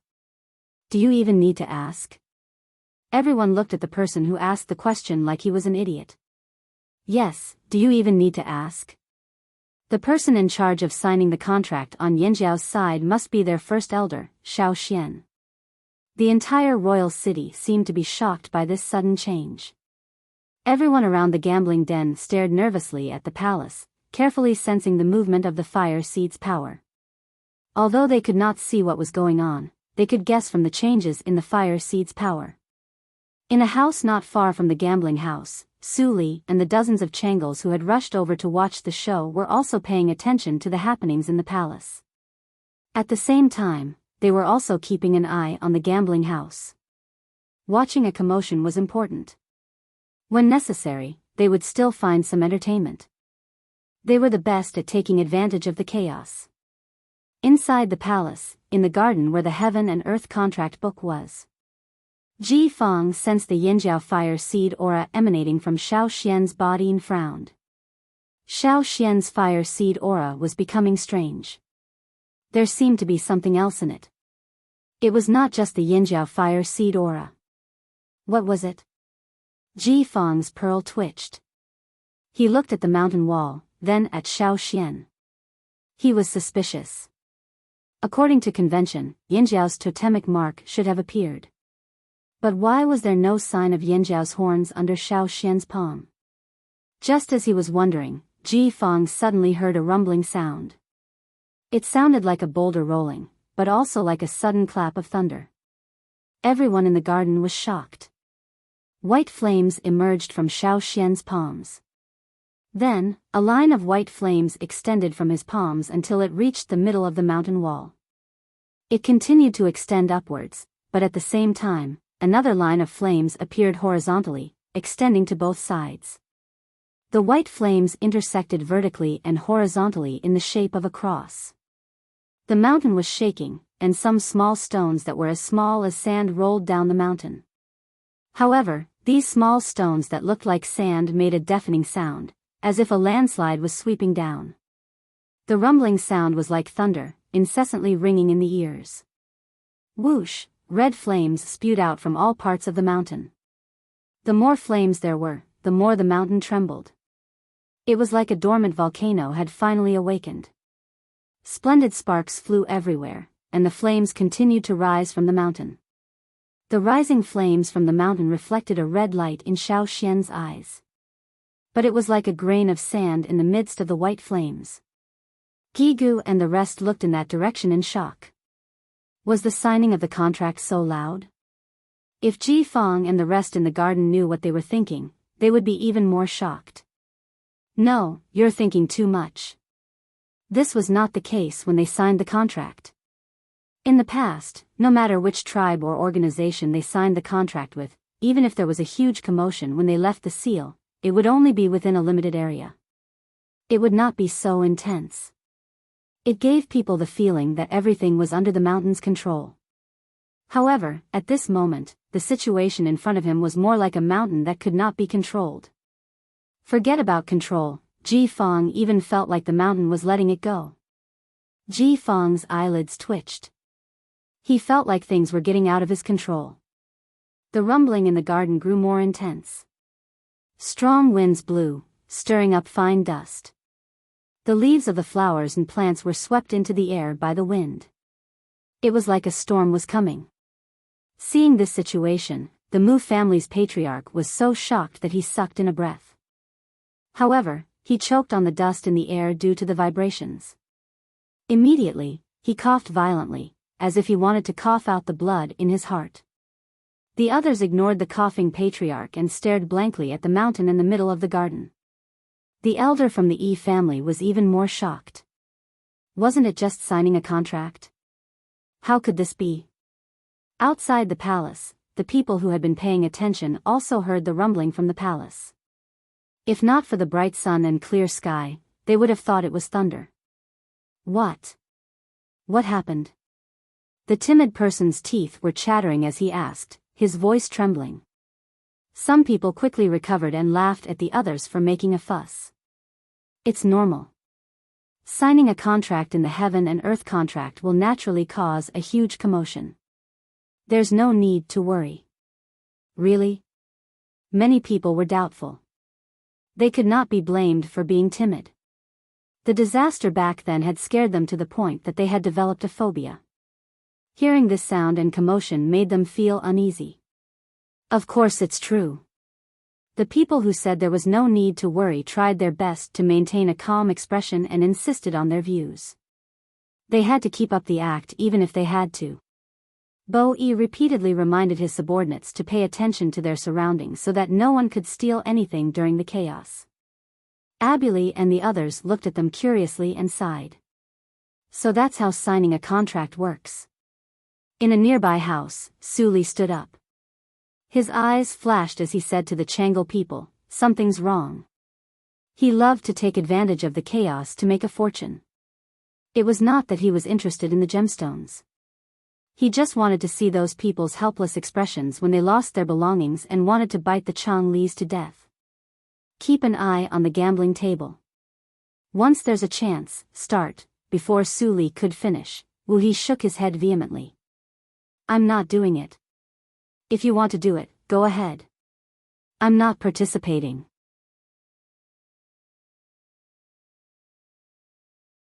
Chapter 831. Coward. This was how the others looked at Wu He. Some even looked at him with undisguised disdain. However, Wu He didn't care about their gazes. He still looked like a coward and wouldn't change his mind. As the chief, Su Lily should reprimand Wu He, who was unambitious. This was not in line with the Changle organization's excellent style. However, when he was about to speak, Su Lily remembered how Wu He and the others were captured by the flaming horns.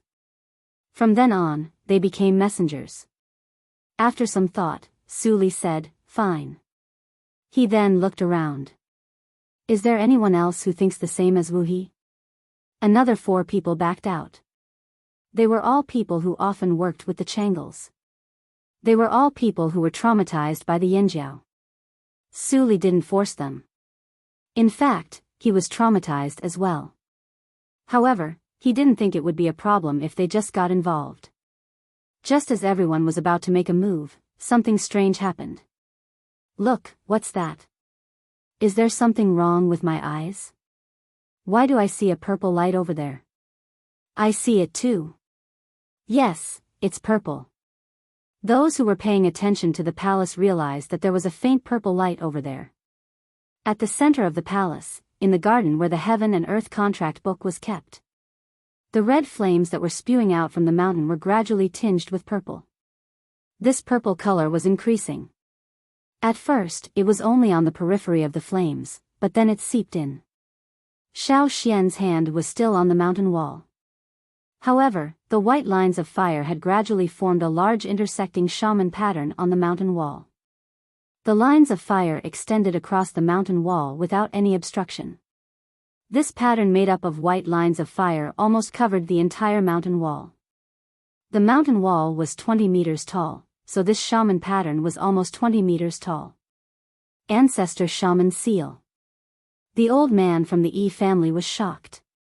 More and more flames spewed out from the mountain. The red flames were quickly replaced by purple. Even the surrounding flames were turning purple at the same speed. Purple flames? What shocked the crowd even more was that, during the process of the formation of the white magical pattern, the markings left behind by the other clans after signing the contract were all moving. It wasn't the totem that moved, but the mountain itself. It was the mountain that moved all the places with the totem marks. His goal was to clear out more space for the shaman patterns. The people from Royal City who were watching all of this became even more silent, their eyes almost lifeless. The scene before him had far exceeded Ji Feng's expectations. The fire seed in this mountain was purple, but that color had not appeared in a long time. Ji Feng only knew about it from his ancestors' notes. Later on, some people said that the fire seed in the mountain was a primitive fire seed. It would not be integrated into the bloodstream like the human tribes, so it could not escape the fate of being weak. Ji Feng had always thought that the mountain would never be able to emit the purple flames of its original form. But now, the purple flames had appeared again. The reason? Ji Feng stared intently at the giant progenitor shaman seal on the mountain wall, as well as the two-horned totem in the center of the progenitor shaman seal. He tightened his grip on the sword hilt, and the veins on the back of his hand bulged. All the muscles on his body were trembling slightly. Why did it have to be Yanjiao? He suddenly regretted signing the contract with Yanjiao. When the contract was signed, it meant that he could not easily attack Yanjiao's flaming river basin, no matter if it was in the open or in the dark. But thinking of something, Ji Feng lowered his eyelids and relaxed his grip on the sword hilt. A strange smile appeared on his face, but he quickly hid it so no one saw it. The mountain that served as the Heaven and Earth contract book was bursting with flames from every part of it. The flames shot straight up, and the purple flames began to spread in all directions. The roof and eaves of the palace were covered in a layer of hazy purple light. This was caused by the purple flames. As time passed, the mysterious purple light grew stronger and stronger. The area covered by the purple light extended outwards from the palace. The flowing purple flames spread outwards from the palace. Soon, some of the streets, houses, people and other objects in the center of the royal city were enveloped in the purple flames. The streets were filled with cries of surprise. Everyone who had been in their houses, no matter what they had been doing, came out now. Everywhere on the streets, there were people dressed in different styles. They were either nobles or travelers. They all stood outside in shock, looking at the palace as if they were on a pilgrimage. At this moment, the sky above the palace was almost purple. At this moment, the light of the sun seemed to be suppressed. The streets became congested. The roads that used to be wide enough for huge beasts to pass through were now filled with people. Many of the beasts could not move forward, nor could they retreat. They were all people. This was the first time they could clearly feel how many people there were in the royal city. More importantly, the Heaven and Earth contract was a new level of mystery in their minds. They had only heard of it from their elders, or experienced it in the royal city. But this was the first time this had happened. Even the stories left behind by their elders did not mention it. The fire seed's aura emanated from the palace. It did not belong to any tribe, but it did not have the strong repulsion of an alien fire seed. Instead, it aroused people's admiration and respect for the fire seed. Those who still retained their tribal habits had the urge to kneel down and worship it. At the gambling den, the gamblers had already forgotten about their bet. Abuli and the rest also turned their attention to the palace, trying to guess what had happened there. Could it be that something had changed? Did they need reinforcements? Should they call for reinforcements and rush in? However, there were still people who remembered the bet. For example, the leader of the gambling den, Bo Yi. Unlike his excitement and eagerness when he placed his bet, Bo Yi's face was deathly pale. Large beads of sweat dripped from his forehead and he didn't even bother to wipe them off. His eyes darted around rapidly. Those who knew him well knew that he was deep in thought. He was seriously calculating a large number of calculations. Bo Yi was calculating the result of this bet. Similar to EC's ability to predict things that had happened, were happening, or had yet to happen based on the changes in the environment and details, even though Bo Yi wasn't at EC's level, generally speaking, based on what had happened, after careful consideration, he had a 70% chance of being correct. However, every time Bo Yi calculated, the conclusion he came up with sent chills down his spine. The first time the purple light appeared, he calculated that there was a 30% chance that Abuli would win. Although 30% was not much of an advantage, it was a blow to their confidence. This was the beginning of change. The second time was when the purple light enveloped the palace. He calculated that there was a 50% chance that he would lose. The third time was when the purple light spread to the streets of the royal city. There was a 70% chance that Abuli would win. Now, the purple light was still spreading. Bo Yi did not dare to calculate any further. What should I do? Bo Yi looked at the mountain of items on the table. Luckily, it was only 5. If it was 110, or 100, how could he survive? That's not right. 5 is not a small amount. If he really lost everything in the gambling den. I can't take it lying down. Bo Yi swallowed his saliva and pulled the person beside him back to reality. He lowered his voice and whispered a few words. That person's expression changed, but he quickly recovered. Putting on a similar expression as the others, he quietly retreated. Every few steps he took, he would pause for a moment. His lips moved quickly, passing the words to the people there in a way that others couldn't hear. Then, he continued to retreat to the next place. After that, the people in the gambling house who received the news began to move. There was no need for unnecessary eye contact as they had already begun to cooperate. Some were responsible for blocking the view, some were loudly speculating about the current situation to divert the attention of the people around them, and some were quietly moving the money on the gambling table.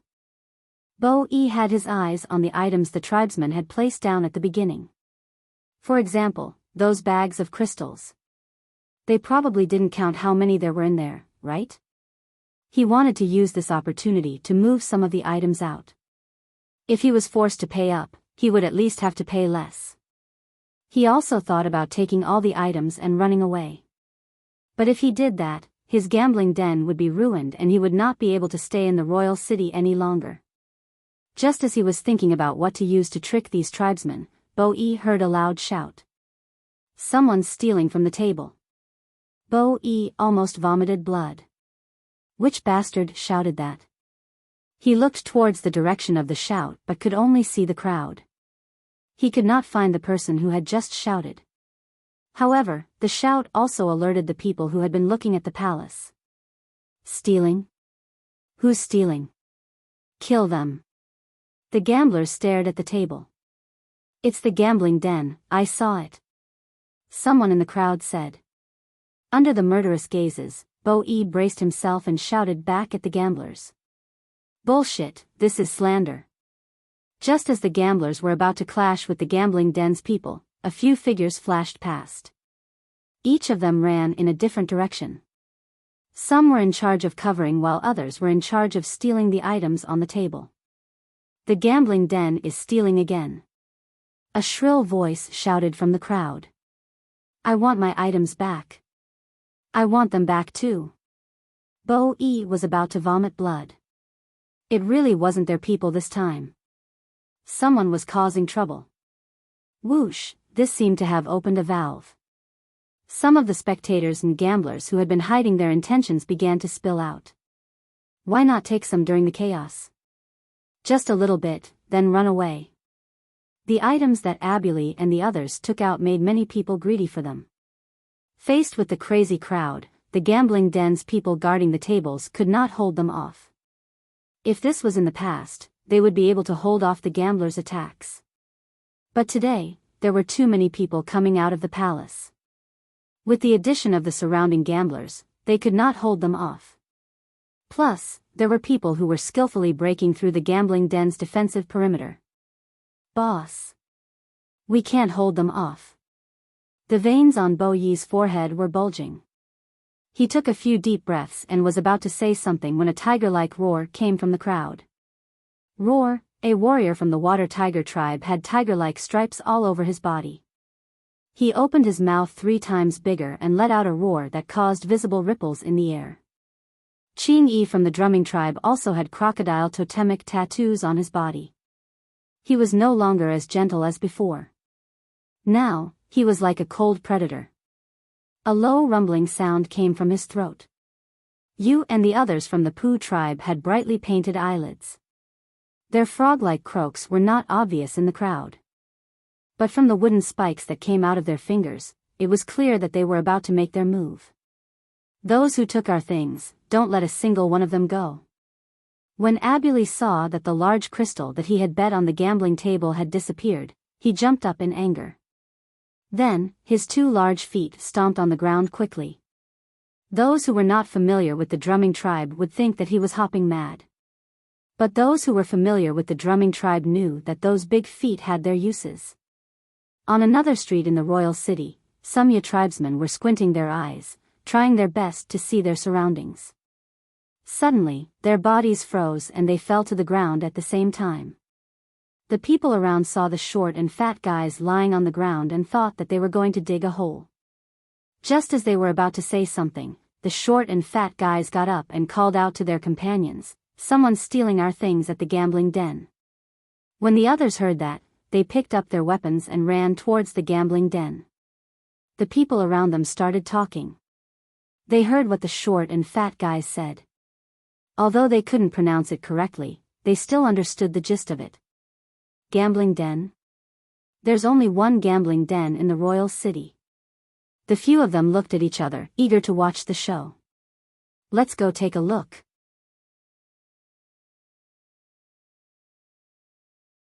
Chapter 832. More and more people from the royal city rushed to the street where the gambling house was located. Although many people knew about the gambling house, not everyone had the time and interest to gamble. But now that they heard about the disturbance, many people were interested. After all, there were people from another continent involved in this incident. They were curious. The gambling house was already in chaos. Totemic power exploded one after another. Various patterns appeared. Roars and screams, the sound of fists and swords clashing, and the sound of broken objects all mixed together. The totemic power of the drumming tribe members rose rapidly, and their bodies underwent obvious changes. The 30 or so people who came here together rushed towards the people holding the water moonstones. Others might have made a mistake, but the people of the drumming tribe wouldn't. They had an innate ability to sense the water moonstones. As long as it was nearby, they could sense it. Although there were water moonstones in the royal city, there weren't many of them. Even if there were, the people of the royal city wouldn't take them out and hide them. When it came to betting, other than the drumming tribe, no one else would bet on water moonstones. So, those who had water moonstones near the gambling house must have stolen them from the gambling table. They didn't need to be polite to those who took advantage of the chaos to steal. Wei, the vice leader of the Yanjiao hunting team, and the hunting team leaders, Mai and Cheng, also brought people to the gambling house. When Xiao Xian, Gigu, Ao, Ta and other team leaders weren't around, they were the ones who led the team. They rushed over immediately after receiving the news, along with people from other tribes in the team. If only one tribe received the news, it wouldn't be a big deal. Maybe someone got into a conflict somewhere and asked for help. But suddenly, all the tribes asked for help at the same time. This was a serious matter. At first, they thought that the royal city really wanted to kill them. They only found out the whole story on the way here. Looking at the chaotic battlefield, the leaders looked at each other and rushed to the battlefield at the same time. They didn't shout, "Stop, we can talk slowly," or "Everyone calm down." They didn't even think about whether they could win this fight on the busiest street in the royal city. If he was robbed, bullied, or beaten, what should he do? As long as there was a shred of Yinjiao blood left in them, there was only one choice. A direct confrontation. Wei, Mai, and Sheng rushed into the most intense battle and faced the people from the gambling house. Mai tilted his head to avoid the incoming fist. He reached out to grab the man without even looking and flung him to the side. The Yinjiao man's strength directly flung the man into the room on the second floor of the casino. He crashed through the wooden window and fell into the room. When the soldiers who had just arrived at Yinjiao saw that Wei and the others had already rushed in, they did not hesitate to rush in. The other tribesmen from the Flaming River Valley who heard the news rushed over. When they saw that the Yinjiao had already started fighting, they didn't hesitate. Attack!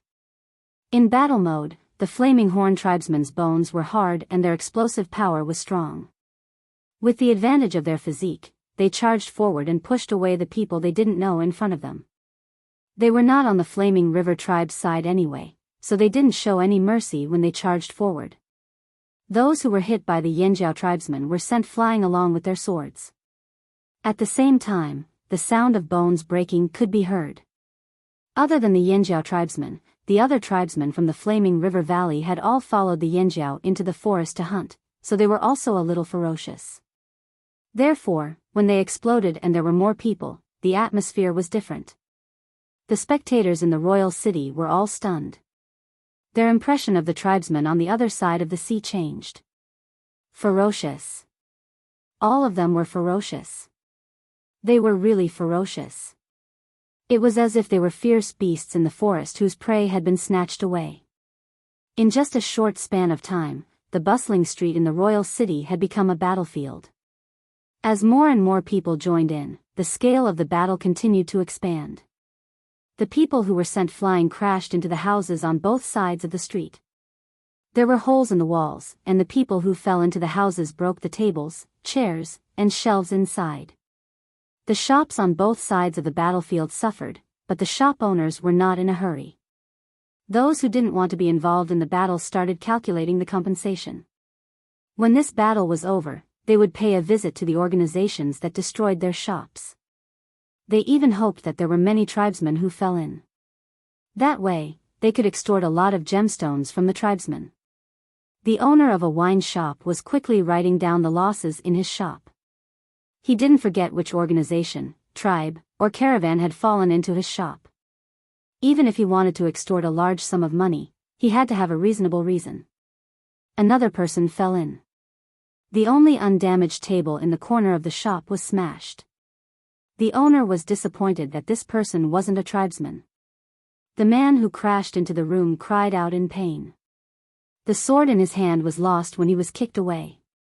After getting up, he looked left and right, picked up 2 table legs and rushed out again.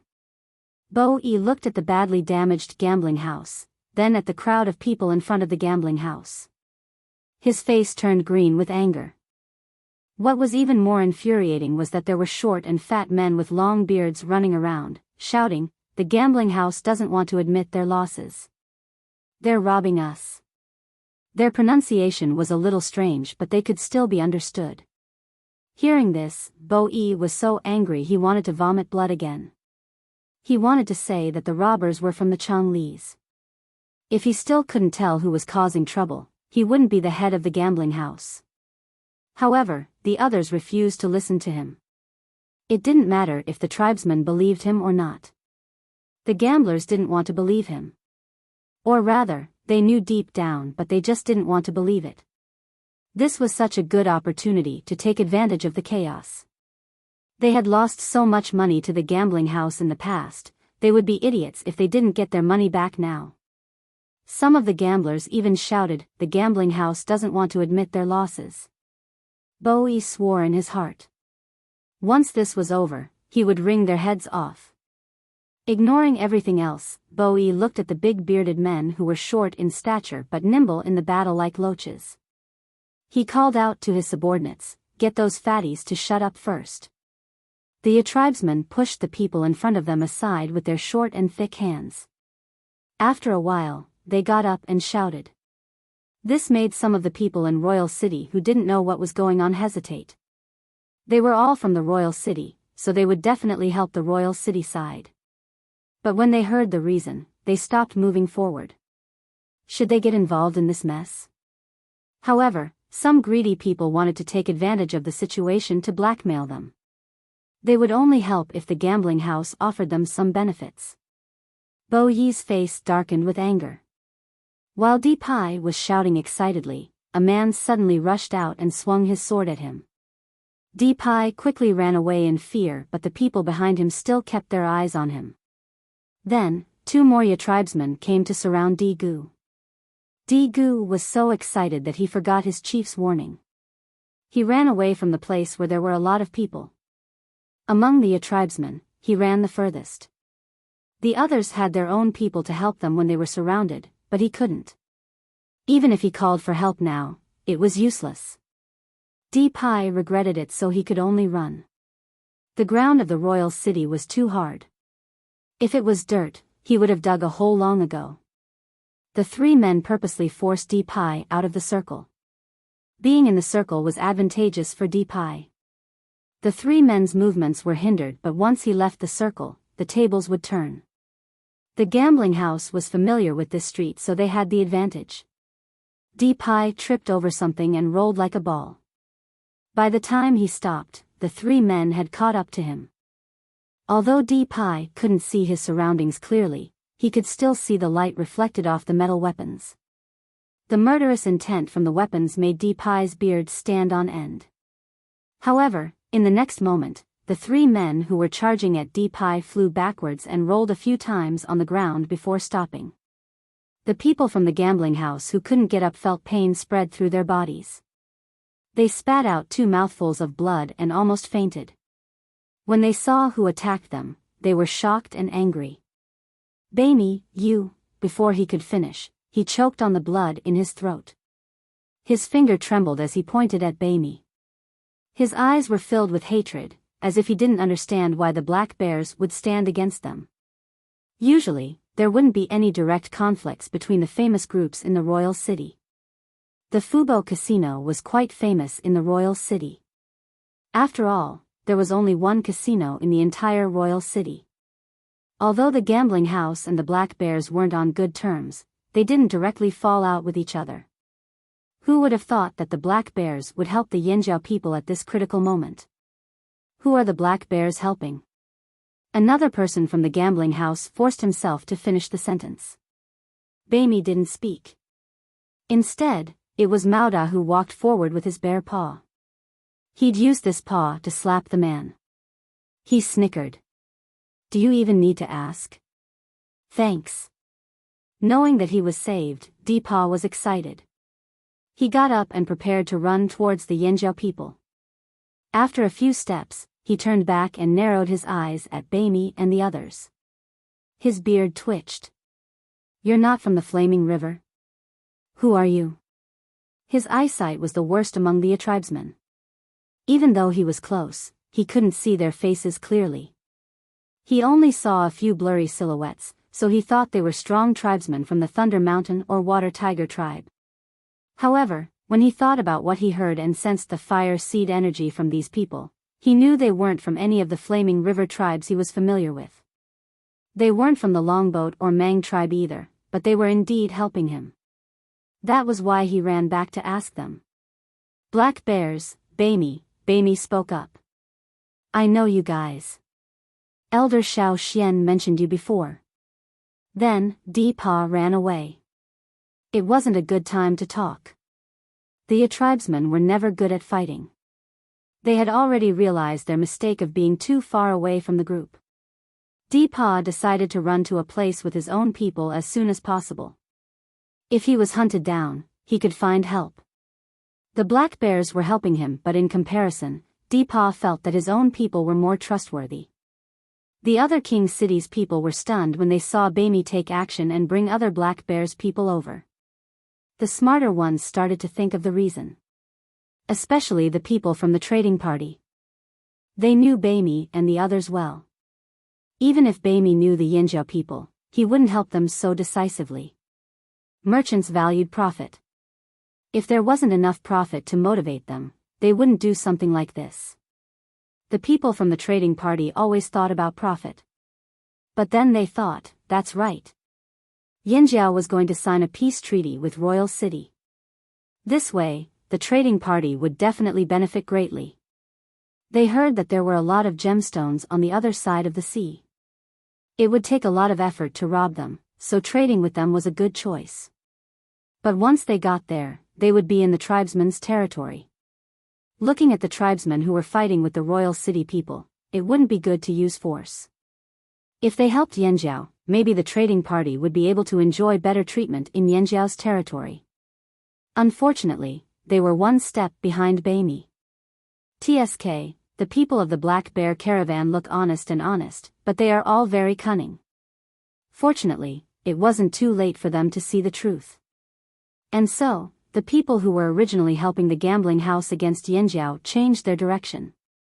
Most of them were from the trading party. The gamblers and the gambling house people were stunned.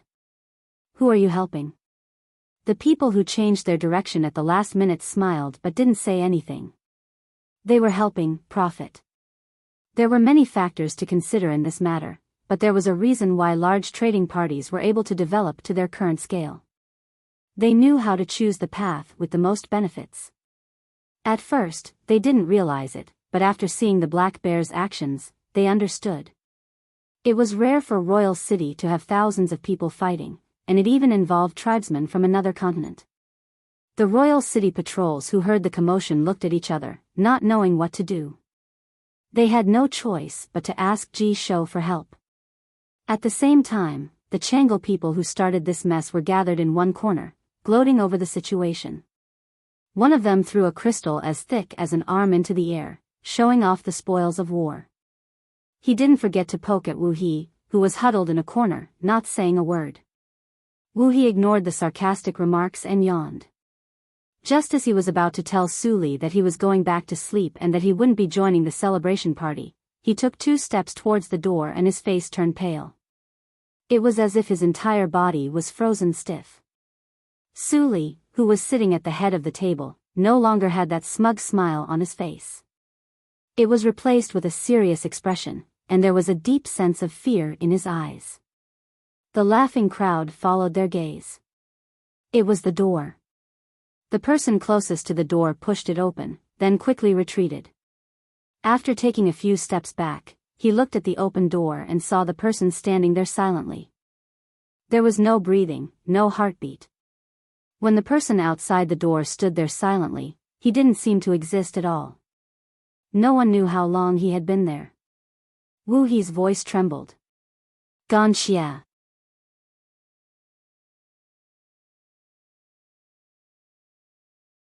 Chapter 833. Wu He's first fear was Xiao Xian. His second fear wasn't Chief Su Li, but Ganxia. Wu He's teeth chattered as he looked at Ganxia blocking the door. When he was released by the Yinjiao on the other side of the continent, he didn't dare to do anything in Yinjiao territory for a long time, but he still observed them. Because of that, Wu He wanted to know more about the Yinjiao tribe. The more he observed, the more he realized that there were many special things in the Yinjiao tribe. For example, the wolf with 3 eyes. He heard that it used to be an ordinary beast that wasn't even considered a fearsome beast. Another example was the giant mountain eagle. It was said to have been raised since it was young. Other than the Hui tribe, it was the only giant mountain eagle raised by the tribesmen. Wu He knew very well how difficult it was to deal with the giant mountain eagles. There was also the bird-like creature and many other strange things. However, none of these were enough to make Wu He so wary. Wu He had the urge to run when he saw Ganxia standing 5 steps away from him. However, he felt that some things should be cleared up. After all, he didn't participate in this incident. Just as Wu He was about to defend himself, Ganxia slowly raised his hand. There was a ground ice stone in his hand. It was one that the Changlis had missed when they were trying to steal it. They were in a hurry to leave, so they didn't go back and pick it up. Sizzle, the ground ice stone crumbled into dust in Ganxia's hand. The atmosphere in the room stagnated, especially for the person who was also playing with the ground ice stone. Although the stone wasn't too hard, it wasn't so easy to crush it. Furthermore, without the use of any tools, he could easily do this with his fingers. Ganxia's fingers didn't change at all. There wasn't even a mark. Su Li's expression darkened. He stared at Ganxia cautiously. He felt a sense of danger.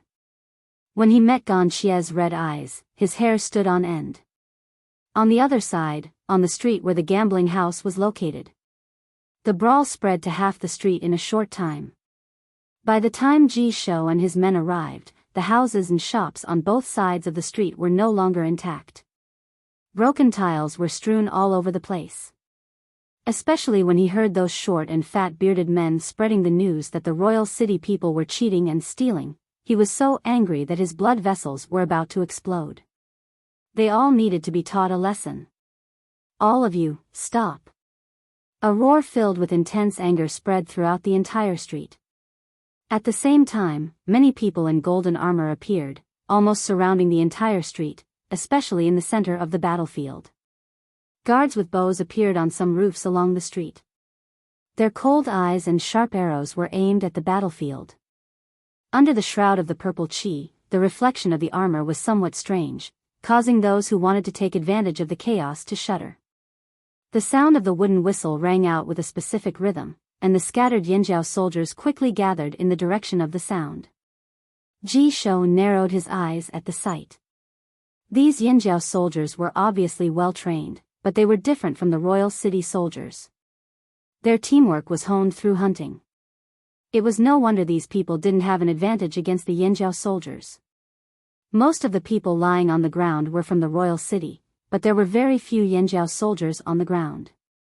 The few that were on the ground were taken away when the Yanjiao soldiers closed the battlefield. There should still be people nearby taking care of the injured. When Ji Shou and the guards appeared, Wei blew the whistle for them to stop and gather. He had no doubt that if he ignored them, the Wang Qingjun would shoot. They didn't want to clash head-on with the guards in King City's territory. There was no benefit to it. The other Flaming River tribes followed the Yanjiao's lead. When they saw the Yanjiao soldiers stop, they did the same. The tribesmen stopped making a ruckus and quickly hid behind the Yanjiao soldiers, hiding their short, fat bodies. They preferred dark places where there was no light at all. It was dangerous to be exposed to Yangguang. It wasn't just the Yanjiao people. When the other royal city people saw Ji Shou, they immediately stopped and wanted to run. But the guards had already surrounded them. If they ran, the guards would mercilessly turn them into porcupines. Seeing the chaos on the street stop, Ji Shou's unhappiness subsided. At least he still had his authority. These people were still afraid of him and the guards. But in the next moment, Ji Shou heard a loud bang.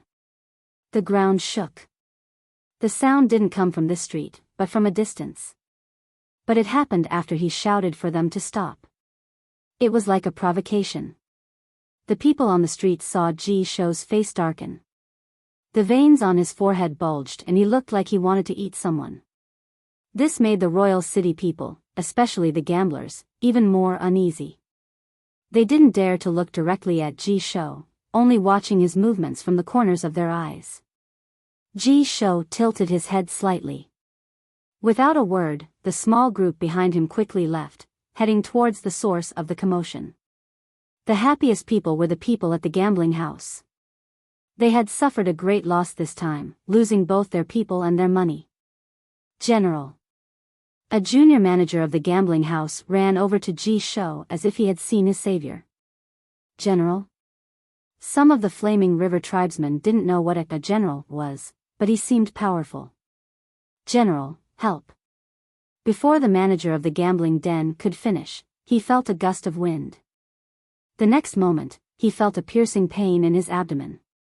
He spat out a mouthful of blood as the strong force sent him flying backward. The people on the street all shuddered, as if the kick just now had landed on their bodies, and they felt as if they had experienced it themselves. The muscles on Bo Yi's face twitched. His anger was quickly suppressed when Ji Zhou looked over. He stopped himself from taking a step forward. Ji Shou didn't even look at the person who was kicked out, as if he was just a piece of trash. His eyes were cold and his murderous aura exploded from his body. The people on the street, especially those from Yanjiao, tensed up and looked at Ji Shou cautiously. Wei, Mai, and the others' eyelids twitched. This person was much stronger than the people at the gambling house. He also seemed to have a murderous aura, like a hunter. However, Yanjiao's hunters were trained to hunt fearsome beasts. This person's targets were probably humans. There were many strong people in the royal city, such as this person. Ji Shou's kick was covered in murderous aura. The person from the gambling house didn't scream, but it sounded like an inaudible wail echoed in everyone's ears. Ji Shou didn't draw his sword, but he didn't seem any less dangerous. He looked around coldly and slowly walked forward. He didn't move quickly and didn't look imposing, but those in the royal city who knew Ji Shou didn't underestimate him. Even the black bears were nervous. Ji Shou walked casually on the messy street, the wood under his feet cracking under his feet. With every step he took, the people from the royal city took a step back in unison, their eyes filled with fear. Wei and the others didn't retreat. When they saw Ji Shou reach for them, they said, "You want to attack us too? You people from the royal city stole first. You can't afford to lose and you steal." Before Wei could finish, Ji Shou was already laughing, his face full of disdain. "You should be thankful that Flaming Horn has Xiao Xian. Otherwise, no matter what, anyone who caused trouble in King's City would be killed. If it weren't for the special situation today, he would have washed the street with blood." Ji Shou was mocking Yanjiao. Without Xiao Xian, Yanjiao and the Flaming River Valley would be nothing. They wouldn't be able to walk the streets of the royal city peacefully and cause such a ruckus. If people from other tribes or organizations in the royal city heard this, they would have been angry. It was an insult. However, Ji Shou was facing a group of Yanjiao tribesmen. When they heard Ji Shou's words, the Flaming Horn tribesmen had an expression of, "Ah, we're very lucky too." Ji Shou, it was like being fed a mouthful of moldy grain. Ji Shou felt like he couldn't communicate with these tribesmen. But the Yanjiao tribesmen really thought the same. They didn't think there was anything to be angry about. Shouldn't they be proud that their tribe had such a powerful person? Ji Shou took a deep breath. He didn't want to waste time with these tribesmen. He swept his gaze across the people on the street and said coldly, "Put down what you shouldn't have or I'll kill you." Thud. Slap. They'd planned to leave after getting some money, but now they threw it away like it was a hot rock. Compared to the benefits before them, their lives were more important. Some of them still held on to the hope that Ji Shou would not be able to find them. However, they were bumped into by their companions, whose eyes warned them not to throw their lives away for such trivial things. Ji Shou usually didn't care about small fights in the city, but once he did, it would be cruel. It was not an exaggeration to call it a bloodbath. He might even take his anger out on them. They didn't want to be implicated. Ji Shou stood there indifferently, as if he didn't know the people in the crowd were struggling. A group of guards quickly walked down the street, picking up the things thrown away and gathering them together. "Look, what's missing," said Ji Shou. The tribesmen who'd placed their bets looked at Wei and Mai. With their agreement, they started searching for their own things. They didn't take anything randomly. They didn't care about the other gamblers in the royal city. There was no need to steal. They just needed to get their own. "Where's my crystal?" Abuli shouted, dissatisfied. After hearing that Xiao Xian was called crystal, Abuli changed his tone. Many people had seen Abuli's crystal before. It couldn't be faked. Everyone turned to look at the people in the gambling house. "We didn't take it." Bo Yi panted heavily. He had to be the scapegoat. "Here." An emotionless voice sounded. At the same time, the crystal as thick as an arm was thrown at Abuli. Abuli caught the crystal and looked at Ganxia happily. "Ganxia, you found it for me?" "Thank you." Ganxia's clothes were torn in many places. The most obvious were the knives and arrows that pierced through his body. Seeing Ganxia like this, the Yanjiao people weren't too surprised. When they fought on the streets, they had to protect their own lives. But Ganxia was different. He fought with his life on the line. They had seen this many times. "Ah! Ganxia, you've been stabbed!" Abuli shouted. "Quick, quick, quick!" The people from King City thought that this big-footed tycoon was going to call for a witch doctor. Abuli threw the crystal in his hand to the person beside him, then grabbed the handle of the dagger that was exposed on Ganxia's body and pulled it out. He pulled it out, the streets fell silent again. "Hey, there's another arrow." He pulled it out again. There was no blood, no flesh and blood. There wasn't even a cry of pain. No, it was more accurate to say that Ganxia, who had been hit countless times, didn't make a sound. His expression didn't even change. It was as if he couldn't feel the injuries on his body. "Hey, you have a lot of things on you. But they're too small. It's hard to pull them out." Abuli felt that since Ganxia helped him find the crystal, he should help. However, Ganxia was getting impatient. He pushed Abuli away and the hidden weapons that had been stabbed into his body came out. They fell to the ground with a clatter. Ji Shou, the guards. Luckily, they had undergone strict training. Otherwise, if their hands trembled, the arrows on their bows would have been shot. If they shot by mistake, they would be killed by Ji Shou. The royal city people gulped. They looked at Ganxia as if he was a monster. Thus, Ganxia gained another nickname in the royal city people's hearts, Undying Ganxia. Ji Shou's face twitched as he watched Ganxia expel the hidden weapons from his body without a single drop of blood. One of the guards hurried over and whispered something into Ji Shou's ear. They were the people who had been sent to check on the explosion. Hearing the report, Ji Shou's pupils constricted. His expression changed. The explosion came from one of the Chang'li's strongholds. It had been destroyed. Su Li was heavily injured and was rescued by other Chang'lis who had just arrived at Royal City. The number of casualties was unknown. The entire stronghold had been flattened and turned into sand. It was impossible to tell what it used to be. No other clues could be found. The person who had caused this was the person who had just arrived. Ji Shou only had one word to say about the Chang'lis: they deserved it. However, there was indeed a dangerous person in Yanjiao's group. Ganxia. Other than Yanjiao's Xiao Xian, Ji Shou made a mental note of the second dangerous person. Whoosh! Shouts came from other parts of the royal city. However, it wasn't because someone was causing trouble. The purple aura above the royal city was beginning to change. It was retracting like fog. In the palace, the signing ceremony for the heaven and earth contract was about to end.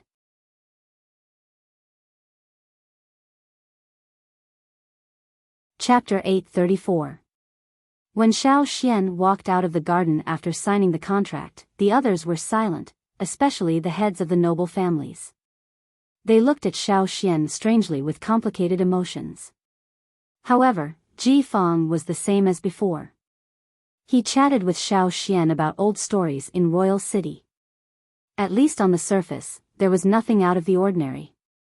Xiao Xian only heard about the large-scale brawl on Royal City's busiest street after he came out. However, they weren't the ones who attacked first. Logically speaking, the gambling house and Changle were the ones at fault. Therefore, Ji Feng didn't hesitate to discuss with Xiao Xian how to deal with this. It didn't seem unreasonable. However, Gigu and the others knew that if Yanjiao wasn't strong enough and didn't have a special person like Xiao Xian, the royal city wouldn't be so polite to them. The strange phenomenon when the heaven and earth contract was signed was enough to make the people of royal city wary. Even if they didn't know what Xiao Xian left behind, they could guess based on Ji Feng and the five heads' reactions. Xiao Xian was the key to their change of attitude. Yanjiao's grand elder was indeed different from the rest. They rejoiced that Xiao Xian was Yanjiao. If Xiao Xian wasn't from Yanjiao and was born in another tribe, Yanjiao would probably be in a different situation now. The farce on the street ended with the Yanjiao people taking their belongings back to where they were settled and the gambling house paying for all the losses. Many people in Royal City were surprised that the Ji family let the tribesmen off so easily. Many times, things couldn't be avoided just because you were in the right. However, this time, the Ji family and the other 5 noble families of Royal City all had the same attitude. This made people think deeply, especially those who were good at conspiracy theories. Their brains spun quickly and thought of many possibilities. Among them, the most active were the caravans. The contract between Royal City and Yanjiao was an equal peace contract. When the time came, travel teams from both sides would be able to cross over.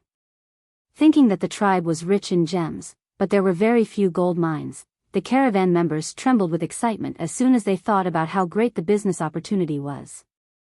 This time, without waiting for the Black Bears to say anything, many other trading parties who happened to be in King City rushed to visit the Flaming Horn tribe's settlement. Inside the palace, Xiao Xian had a private chat with Ji Feng after the signing of the contract. Ji Feng brought up Si. Si would like to meet you in the palace. Ji Feng observed Xiao Xian's reaction as he spoke.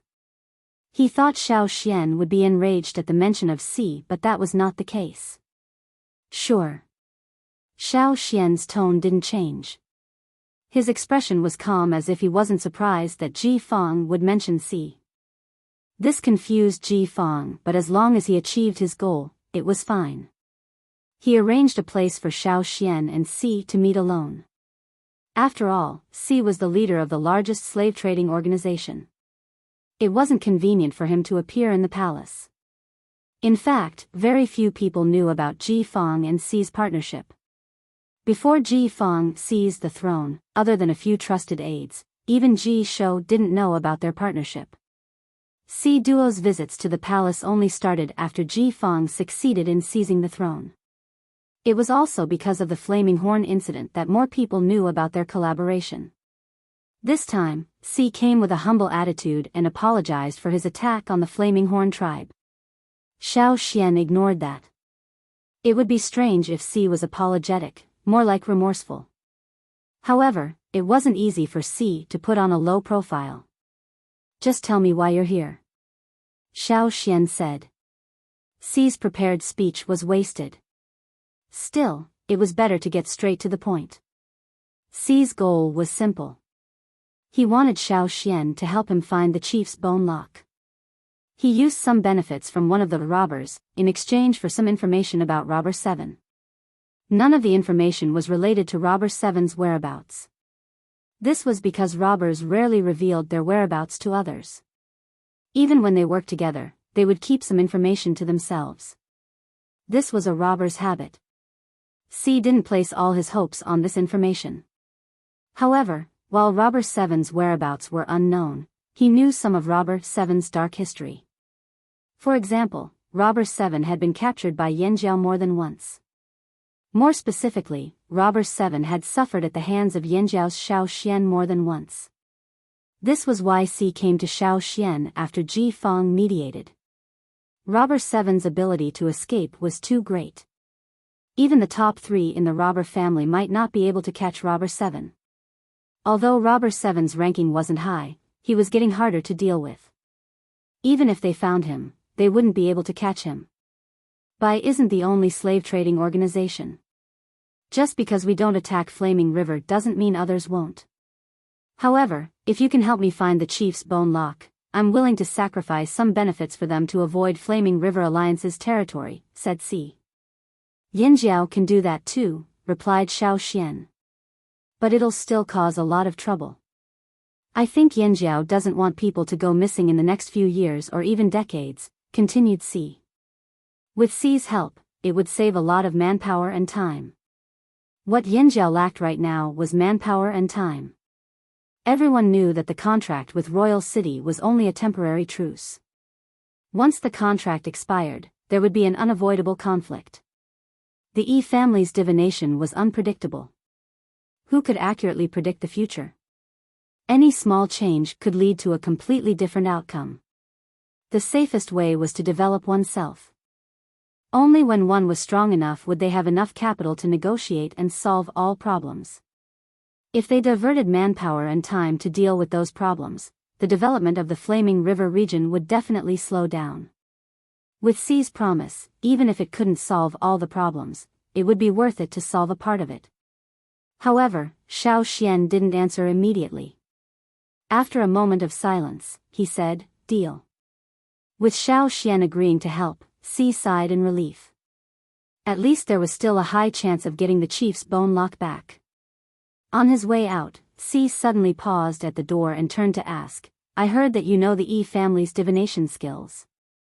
Did you predict that I would come looking for you again because of the chief's bone malak? What do you think?" "I think so. Motherfucker Yanjiao." Si cursed internally. He didn't look at Xiao Xian anymore and walked out. What a shame. His buy was cut off, his bone lock was stolen, he was chased everywhere and now he had to beg for help. He accepted his defeat at the hands of Xiao Xian, but from now on, he would have to be more careful when it came to Yanjiao. The banquet at the palace was sumptuous, but Ji Fang didn't talk about sparring. Xiao Xian wasn't interested in sparring either. He was distracted. Xiao Xian's absent-mindedness was noticed by everyone, but no one reminded him. Because of the strange phenomenon during the signing of the contract, everyone in the royal city couldn't wait for Yanjiao to leave. They were very curious about these things, but they also knew that they wouldn't be able to get anything out of him. At the beginning of the banquet, some people tried to ask him about it, but Xiao Xian didn't answer. The other flaming horns didn't say much either. Gigu and the others didn't know much about the founder's shaman seal, but they wouldn't reveal even the tiniest bit. Xiao Xian also saw Ji Ju at the banquet. Compared to the last time he saw Ji Ju looked even older now. Under normal circumstances, this shouldn't be the case. The Ji family had a long lifespan and Ji Ju had the medicinal crops from the farm and the 1,000-grain gold. He shouldn't have aged so much. But considering what had happened in the past few years, it was understandable that Ji Ju had become like this. The past few years hadn't been peaceful. Large amounts of crops had died in the disaster, Yi Xiang's revenge, the change in the throne, the Yi family's upheaval and so on had been very torturous. Especially the first one, the farm that Ji Ju had always cared about. It had suffered heavy losses in the disaster. Many of the crops that had been carefully cared for and had high hopes for had all died. The reorganization after the cataclysm was also very exhausting. Many things had to be personally supervised by Ji Ju, which was very tiring. If there was anyone in the Ji family that Yanjiao liked, it would be Ji Ju. Other than the 1,000-grain gold, most of the popular crops in Yanjiao had been given to them by Ji Ju. Ji Ju sighed when he saw Xiao Xian again. Years ago, when the late king had decided to kill Yanjiao, Ji Ju had gone to the palace to vent his anger. Unfortunately, he hadn't been involved in politics and couldn't interfere. The decision of the royal city's 6 noble families couldn't be changed by him alone. But the one who overthrew the throne wasn't an outsider but a member of the Ji family. It was good that Ji Fang had taken over the throne. At least Ji Ju approved of Ji Fang's decision to sign a peace treaty with Yanjiao. No matter what others said about Yanjiao, Ji Ju had his own judgment. Ji Ju thought that a tribe that could grow good grains was definitely worth making friends with. Ji was very happy to see Xiao Xian again. After the banquet, he even invited Xiao Xian to the farm for a chat.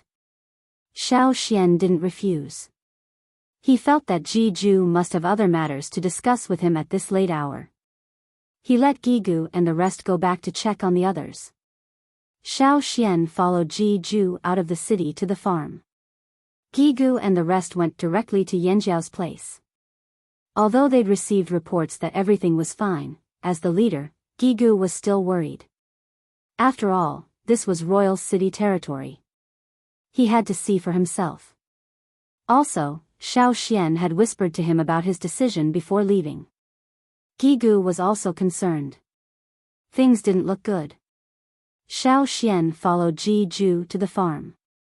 Ji couldn't wait to ask if the seeds he'd given him had been planted and how they were growing.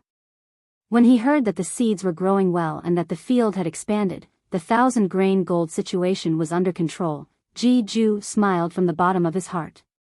He stuffed more seeds into Xiao Xian's hands and told him what kind of crops they were and what to pay attention to when planting them. He told Xiao Xian everything. After Xiao Xian noted it down, Ji paused and said, "Actually, there's another reason I called you here tonight. An old friend wants to see you, but he can't move around."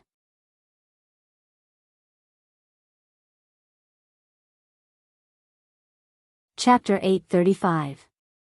Ji told Xiao Xian about this person's background. It was up to Xiao Xian to decide whether to meet him or not. Ji's old friend was a member of the Yi family. His name was Yi Jia and he was Yi Zong's grandfather. After the Yi family's incident, Yi Jia was seriously injured in the internal conflict and was brought over by Ji to recuperate. Otherwise, Yi Jia would have died if he had stayed in the Yi family. After bringing Xiao Xian to a corner, Ji opened the door and saw an old man with white hair lying on a bed. He did not look well and his body was weak. His breathing was weak. Seeing Xiao Xian come over, Yi Jia sat up with difficulty. Just the act of sitting up took a lot of energy. Xiao Xian looked at Yi Jia's expression. He did not see any hatred in his eyes, only curiosity. As if he saw Xiao Xian's confusion, Yi Jia forced a smile. His body was injured from the internal conflict and his smile was ugly. Moreover, facing Xiao Xian, Yi Jia's emotions were already complicated and his expression was even more strange. Yi Zong had died in Yanjiao. Xiao Xian had played a part in Yi Qi's death. However, the main reason was that Yi Xiang and the Yi family were not as powerful. If not for Xiao Xian, more members of the Yi family would have died at Yi Xiang's hands. "I just want to ask, about Yi Zong," Yi Jia spoke slowly and with difficulty. His voice was not loud but his words were clear enough for Xiao Xian to hear. Xiao Xian had come over because of Ji. Yi Jia had helped Ji many times, especially when it came to finding crops. Yi Jia had helped Ji a lot and had a good relationship with Ji. However, Xiao Xian did not expect Yi Jia to mention Yi Zong so calmly. Although surprised, Xiao Xian still told him about Yi Zong's situation at that time, starting from when Yi Zong agreed to go to Yanjiao as a captive, and then the deal with Yi Zong. Yi Zong could be considered to have committed suicide. He could have survived, but he chose such a method. Yi Jia listened to Xiao Xian's story with his eyes closed, hiding all his emotions. When Xiao Xian finished, he opened his eyes again. His eyes had calmed down. Slowly taking a few deep breaths, Yi Jia said, "Did you do any divination when you came to the royal city?" Xiao Xian looked at him in surprise but did not deny it. "Yes." "How is it?" After a pause, Xin realized that his question was a little vague, so he added, "It's about the result of the return journey." "I didn't find anything." "Did the divination fail? Or, did it succeed, but there was no result?" Yi Jia asked again. "The latter. Even if the knot was successfully knotted, the knot did not have any meaning. It was like gibberish." Now that the power of divination had increased greatly, Xiao Xian could even divine Robber Seven's location, but he could not divine anything about the return journey. Xiao Xian had been wondering about this for a long time.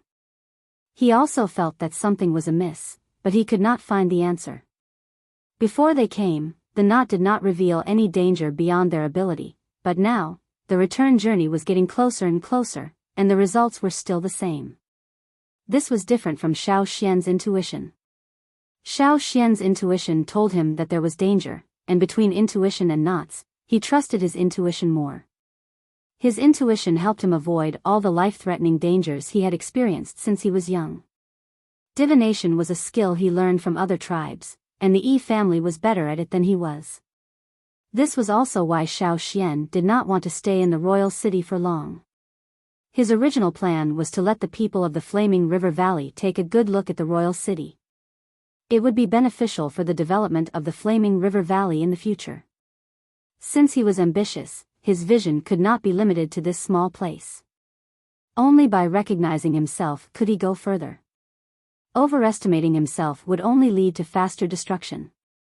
However, after coming here, the increasing uneasiness made Xiao Xian change his mind. During the banquet, he told Gigu and the others to return straight away instead of taking them to see the famous golden grain fields. He wanted them to go back and prepare. They might have to leave early. The unknown is the most dangerous. Be careful on this trip. Yi Jia stared into Xiao Xian's eyes, emphasizing every word. Only the Yi family can change the results of the divination. But now, there was no one in the royal city who could do such a thing from the Yi family. Yi Xiang of the desert. Xiao Xian immediately recognized this name.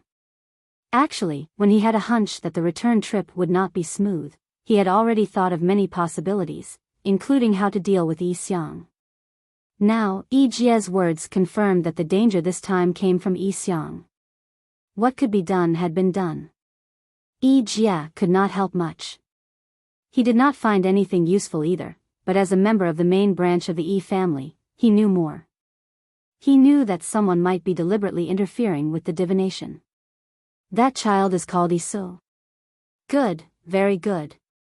Yi Jia had tears in his eyes, but he did not say anything else. Knowing that Yi Su was living well in Yanjiao was enough. It was not that he was satisfied, but because he was a member of the Yi family. Even if he could not perform a divination now, he could deduce more based on Xiao Xian's words. Without asking, he could deduce Yi Su's current situation. Thus, the purpose of this meeting would be accomplished. Xiao Xian knew that Yi Jia had said everything he wanted to say to him, mainly because of Yi Su. Xiao Xian did not stay long. He planned to return to Yanjiao that very night to check on the situation. Ji Ju did not force him. He sent someone to escort him into the city. The city gates were already closed. Without Ji Ju's escort, Xiao Xian might not be able to enter easily. After Xiao Xian left, Ji Ju thought for a moment, then asked Yi Jia, "You really don't mind Yi Zong's death?" Ji Ju knew how much Yi Jia cared about Yi Zong. In fact, the Yi family did not care as much about blood ties as other tribes. Among the many grandchildren, Yi Zong was valued by Yi Jia because of Yi Zong's talent. Yi Zong was raised by Yi Jia, and he had high hopes for him. Yi Jia had even thought of letting Yi Zong fight for the position of head of the family in the future. However, Yi Zong's death made people sigh. It also made some of the younger members of the Yi family secretly happy. They had one less competitor. The person who had always been above them had finally kicked the bucket. Very few people knew that Yi Zong had taken his son out of the family and placed him in Yanjiao. Yi Jia only found out about Yi Zong's arrangement later. At first, he did not understand why Yi Zong would do that. After calming down and thinking about it, he figured it out, and it became clearer and clearer. It would be a lie to say that I don't mind. However, in comparison, I agree with Yi Zong's decision. If it were me, I would have done the same, said Yi Jia. He had only seen his great-grandson briefly since birth. In terms of feelings, he naturally could not compare to Yi Zong, who he had raised himself. However, as Yi Jia thought about it, one emotion replaced all other feelings of hatred, anger, and regret. Why? Ji did not understand. Yi Zong could have survived. If he had been there, Yi Su would have had someone to protect him in Yanjiao. As long as he was alive, he would have had a chance to return to Royal City. For example, this time, during the contract trip between Royal City and Yanjiao, if Yi Zong had been there, he could have made a deal with Yanjiao. With Yi Zong's ability, it would not have been difficult for him to do this. You don't understand, said Yi Jia softly. Yi Jia whispered, I heard that when the flaming horns raise beasts, they look for beasts that are separated from their tribe. They don't have a mother. The earlier they leave the tribe, the better. That way, the tribe will trust them and get closer to them. This analogy. Ji Ju thought to himself. Who would compare their great-grandson to an animal? Yi Jia did not think much of it. As long as he could use the simplest way to make Ji Ju understand the reason, it was fine. After drinking a bowl of medicine, Yi Jia said, You know how talented Yi Zong is. When the late king sent troops to kill Yanjiao, Yi Zong followed. When he came back, he encountered a bottleneck. Back then, I did not understand why Yi Zong would encounter such a situation. But now, I know the reason. He sighed. It was unclear whether he felt pity for Yi Zong or regret. After a moment of silence, Yi Jia continued, The ancestor of the Yi family is the closest person to the witch ancestor. Xiao Xian is not the witch ancestor, but he is definitely related to the witch ancestor. Yi Su stayed close to Xiao Xian, so he must have his own opportunity. And this opportunity will change the future of the Yi family. That is, the hope of the Yi family's rise. Yi Su. I really want to see him. I have to endure until the day Yi Su returns to the Yi family. Yi Jia's eyes flashed with madness. If something happened to Xiao Xian, then all his hopes would be shattered. Yi Su would not be the Yi Su he had hoped for. All his predictions were based on Xiao Xian's safe return to Flaming River. That was why Yi Jia had used up all his divination when he was heavily injured. That was why today's meeting had taken place. Yi Jia's condition was not good. He had even used up all his divination when he was heavily injured. Ji Ju thought Yi Jia was seeking death and might not last long. But looking at Yi Jia's condition now, Yi Jia's will to live was still very strong. Ji Ju shook his head at Yi Jia's agitated growl. No one was crazier than the Yi family. In the palace, Ji Shou told Ji Fang about what happened on the streets today in detail. He emphasized Gan Xia. Other than Xiao Xian, he was the second person he felt threatened by. The Yanjiao people and the Flaming River people work well together. Ji Shou had to admit this. He was envious because the 6 divisions of the royal city had worked well together when the city was first built. But as time passed, their differences grew and conflicts continued. The Yi family's fate was a good example. Yes, they work well together. As long as Xiao Xian is here, they will continue to expand, said Ji Fang. Why does Xiao Xian have to exist? Ji Shou was depressed. Indeed, why does Yanjiao have to have Xiao Xian? Ji Fang agreed, then smiled. Whether Yanjiao has such a person in the future depends on whether they can return safely this time. They had signed a contract, but if they did not attack Yanjiao, would there not be anyone else?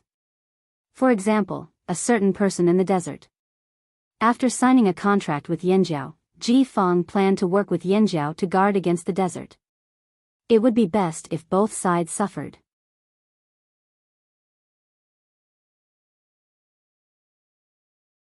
Chapter 836.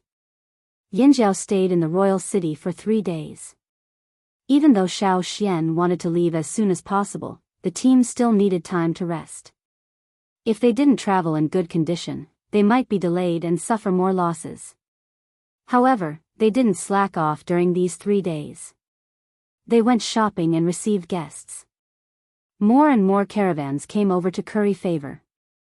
For now, Yanjiao only signed an agreement with the Black Bear Caravan.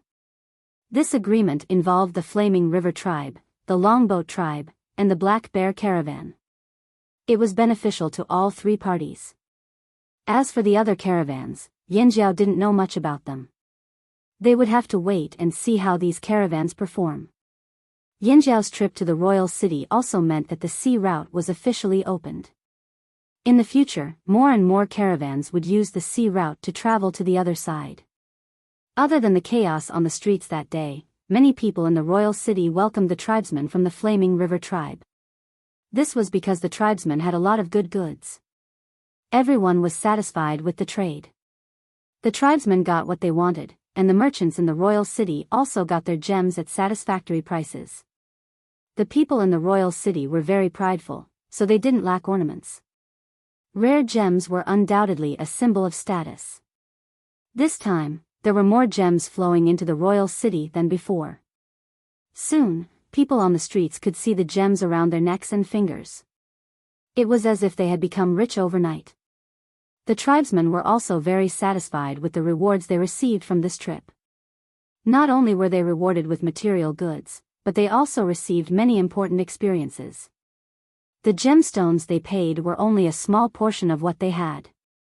Take the crystal in Abuli's hand for example. In the drumming tribe, a crystal like that wasn't much, but it was able to cause a stir here, just like how metal weapons shocked the tribe back then. No one could say for sure whether this exchange would speed up destruction or development. Who was smart and who was stupid? Who would gain the most benefits? No one could say for sure. Time would prove everything. 3 days later, the Flaming River tribe's team left the royal city. Looking at the 3 flags in the distance, the merchants in the royal city were reluctant to part with them. If there were no more gems to earn, of course, he would be reluctant. Their impression of the other continent was limited to the Flaming River basin and Yanjiao, as well as the long boat that could travel by sea. As for the other tribes, they didn't have much of a presence here. The caravans were already getting restless. The black bears were also preparing for their first trip across the sea. What was surprising was that the 6 aristocrats of the royal city were unusually quiet. They did not move for a long time, as if they were waiting for something. While the Yanjiao team was making their way back, somewhere far away from the coast and the royal city, in a forest on a mountain, Robber 7 was sleeping on a thick tree branch. After stealing the chief's bone lock from Yanjiao, Robber 7 had avoided Yanjiao's team and hid here. Before this, he had spread the news to the rest of the robbers, letting them know that he, Robber 7, had stolen C's chief's bone lock again. Robber 7 was waiting for Yanjiao to leave before he came out to stir up trouble. By then, he wouldn't have to worry about anything. Other than Xiao Xian, Robber 7 wasn't afraid of anyone. Although Gan Xia gave him a dangerous feeling, Robber 7 believed that if he could avoid him once, he could do it again. Gan Xia was nothing, Robber 7 thought. With that in mind, Robber 7 lived a peaceful life. Every day, he would hide in the forest and sleep, counting the time in boredom. An eagle's cry jolted Robber 7 out of his reverie. He knew all the birds that frequented the mountains, but the eagle's cry didn't belong to any of the species that would normally appear in the mountains. Moreover, this eagle's cry was familiar to Robber 7. He thought of the eagle from the Flaming Horn tribe, but he didn't think it was possible. He had already hidden so far away, how could he still hear it?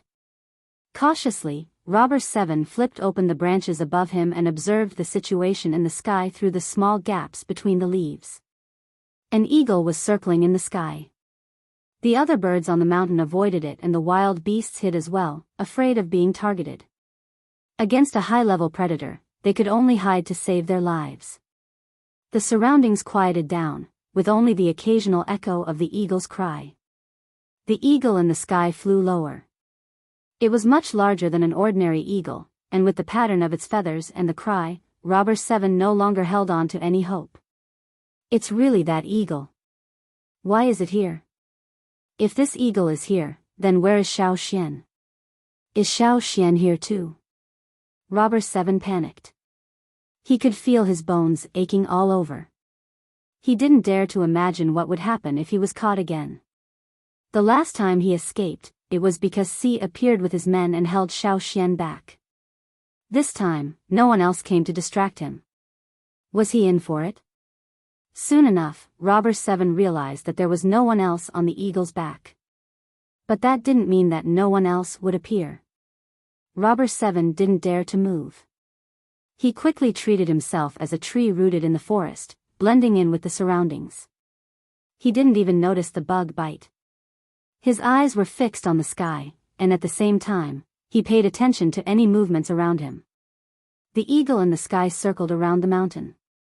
After a few more rounds, Robber 7 saw that the eagle in the sky had dropped something on the ground. It fell into the forest. Robber 7 looked at the eagle in the sky again. It didn't fly down to the ground to investigate. Instead, it circled around and left. Robber 7 waited patiently for half a day, but he didn't notice any other movements. Moreover, the surroundings were starting to regain their vitality. The birds and beasts that were hiding were starting to come out. The eagle had left, and there weren't any strangers or beasts nearby. Robber 7 didn't notice anything. When the sun was about to set, Robber 7 couldn't hold back his curiosity. He carefully crept towards the place where the object fell. Finally, he found it on a tree. It was a bamboo tube with 2 words written on it, Robber 7. When he saw the 2 words, Robber 7's heart skipped a beat. His instincts told him that it wasn't anything good. But he was even more curious. Why would the eagle drop this bamboo tube here? Was it a coincidence, or was it intentional? After some hesitation, Robber 7 couldn't hold back his curiosity. He went over to the tree and took down the bamboo tube. He twisted it open. Inside the bamboo tube was a scroll made of animal skin. There were words written on it. Robber 7 was like a statue. His body was stiff as he stared at the words on the scroll. The more he looked, the paler his face became. It was as if he was frightened, and as if he was discouraged. Bam! Robber 7 slammed the scroll on the ground. His face turned from pale to red as he panted heavily. The words on the scroll were written by Xiao Xian. He wanted Robber 7 to deliver the item to Yanjiao himself. It didn't say what would happen if Robber 7 didn't do it. But the more Robber 7 thought about it, the more he felt lucky. No one in the robber clan knew of Robber 7's whereabouts, and no one from Bai could find him no matter how hard they tried. However, the eagle had left a scroll here. It was just an ordinary scroll, but to Robber 7, it was like a bomb. He couldn't recover from it for a few days. Regardless of Robber 7's decision after receiving the scroll, Yanjiao's team continued with their original plan. Unlike when they came, the cities they passed by on their way back were no longer on full alert. They even opened their gates to welcome them. They hoped that Yanjiao's team could stay in their cities for a long time. Some caravans that didn't make it to the royal city tried to approach Yanjiao to talk about cooperation. The news of the peace treaty had already spread to other cities. Then, the traveling teams would spread the news to even further places. A new situation was about to unfold. Some saw danger, while others saw opportunity. Whether or not they could seize it depended on their own abilities. The reputation of the Longboat tribe's fleet had already spread far and wide. Mu Fa had already received several requests for cooperation. Thinking back to the time when he brought his team here, they were ostracized by many parties and it was difficult for them to move forward. Now, the tables had turned. As long as the longboats did not court death, they would prosper soon. After the team returned to the place where they disembarked, they waited for a few days for Cha-Cha to return. This time, the people of the Longboat tribe and the other tribes were relaxed. Their ambitions were also growing. If the gap between the two sides was too big, they wouldn't have the courage to think about surpassing the other side. But now, they realized that the other side wasn't as scary as the rumors said. But soon, they noticed that the people of Yanjiao were unusually quiet. Ever since they left the royal city, they had been on high alert. They were even more alert than before. Did something happen? Mu Fa asked, remembering that Xiao Xian had the ability to perform divination. I don't know, but it's better to be cautious, Gigu replied. Xiao Xian stood alone at the bow of the ship, looking at the boundless sea in front of him. They were already far away from the mainland. They couldn't see the mainland, but the feeling of uneasiness was getting stronger. Something was definitely about to happen. The knots were the same as before. The knots were meaningless. Xiao Xian didn't expect to use it to perform divination. He just quietly sensed his surroundings. The weather was good today. The sky was clear and blue. Only where the sea met the sky were there some shadows of white clouds. The wind wasn't strong. Before they went out to sea, the people of the longboat had said that there would be continuous good weather. There wouldn't be any storms for a while, but the weather at sea was ever-changing. They still had to be careful. Until now, Xiao Xian hadn't heard from the people of the longboat tribe that there was going to be a storm.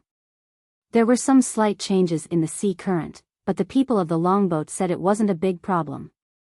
Then, what was the hidden danger? Xiao Xian stared into the distance, lost in thought. Suddenly, a huge shadow rushed over.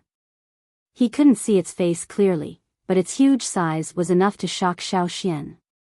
It was similar to the giant crocodile Xiao Xian had seen before. It was comparable to the largest giant eagles at Eagle Mountain. Not to mention the largest ship in the fleet, even the combined size of the entire fleet couldn't compare to this thing. Formless pressure and killing intent, like a sudden tsunami, rushed directly at him. Xiao Xian took a deep breath. When he looked again, he found that the sea was still calm. There was only the sound of laughter and the sound of the waves hitting the ship. But Xiao Xian knew that it wasn't an illusion. It was an omen. "It's coming," Xiao Xian said in a low voice. "What?" Mu Fa, who came to find Xiao Xian, heard this and hurriedly took out a telescope to look at the sea. He didn't find anything suspicious. The weather was also within their expectations, so he didn't understand what Xiao Xian meant by, "It's coming." What's coming? Gigu and the others also hurried over. They knew that Xiao Xian wouldn't say this for no reason. Since Xiao Xian said, "It's coming," something must be happening, and it couldn't be good. "What's the plan?" Gigu asked. "I'll lure him away. You guys go first." Xiao Xian said, "His target is me. We can't fight him head-on on the sea. You won't win either. I'll lure him away. You guys continue with the original plan. Keep an eye on Caesar. It can sense danger before you. It can see things that you can't see." Xiao Xian had always thought that Yi Xiang would deal with him on land. After all, Yi Xiang liked places without water. Otherwise, he wouldn't have lived in the desert. Yi Xiang's puppets were all dehydrated and preferred dry places. For example, Ganxia. Even though he had changed a lot of his habits, he still didn't like places with water. He didn't like to leave the cabin when he was at sea. The corpse-like puppets in the desert should be the same. Xiao Xian had been on guard when they were heading to the royal city. He had also made preparations on the way from the royal city to the coast. But in the end, they met at sea. There were too many restrictions on the sea. With Yi Xiang's abilities, even if they won, they would suffer great losses. Besides, with others around, Xiao Xian's hands would be tied. In that case, it was better for him to lure Yi Xiang away and let the fleet return first. Xiao Xian leaped onto the eagle's back and reminded Gigu and Mu Fa, "Be careful in the sea. You don't have to be wary of people." Xiao Xian rode the eagle into the air. He had to choose a direction, but he couldn't just pick it randomly. Which direction should they fly? At times like this, Xiao Xian trusted his instincts more. "That way, fly higher," Xiao Xian said to Cha Cha. Gigu and the others saw Xiao Xian leave on the eagle. "That direction. Is he going to settle it on land?" Mu Fa said. The further they went in that direction, the closer the two continents were to each other. The place closest to each other was the place where Rock Hill City and the nobles fought a long war. When He heard Mu Fa's words, he agreed. There were too many restrictions on the sea. On land, even in the desert, it was better than in the sea. But reality was not what they thought it was. When Xiao Xian made his choice, his first thought was not Mu Fei's guess. He felt that there was a chance of survival there. It was a gut feeling. Secondly, Xiao Xian thought of all sorts of ways to deal with Yi Xiang. It would be best if they could get on land earlier. To the desert or somewhere else?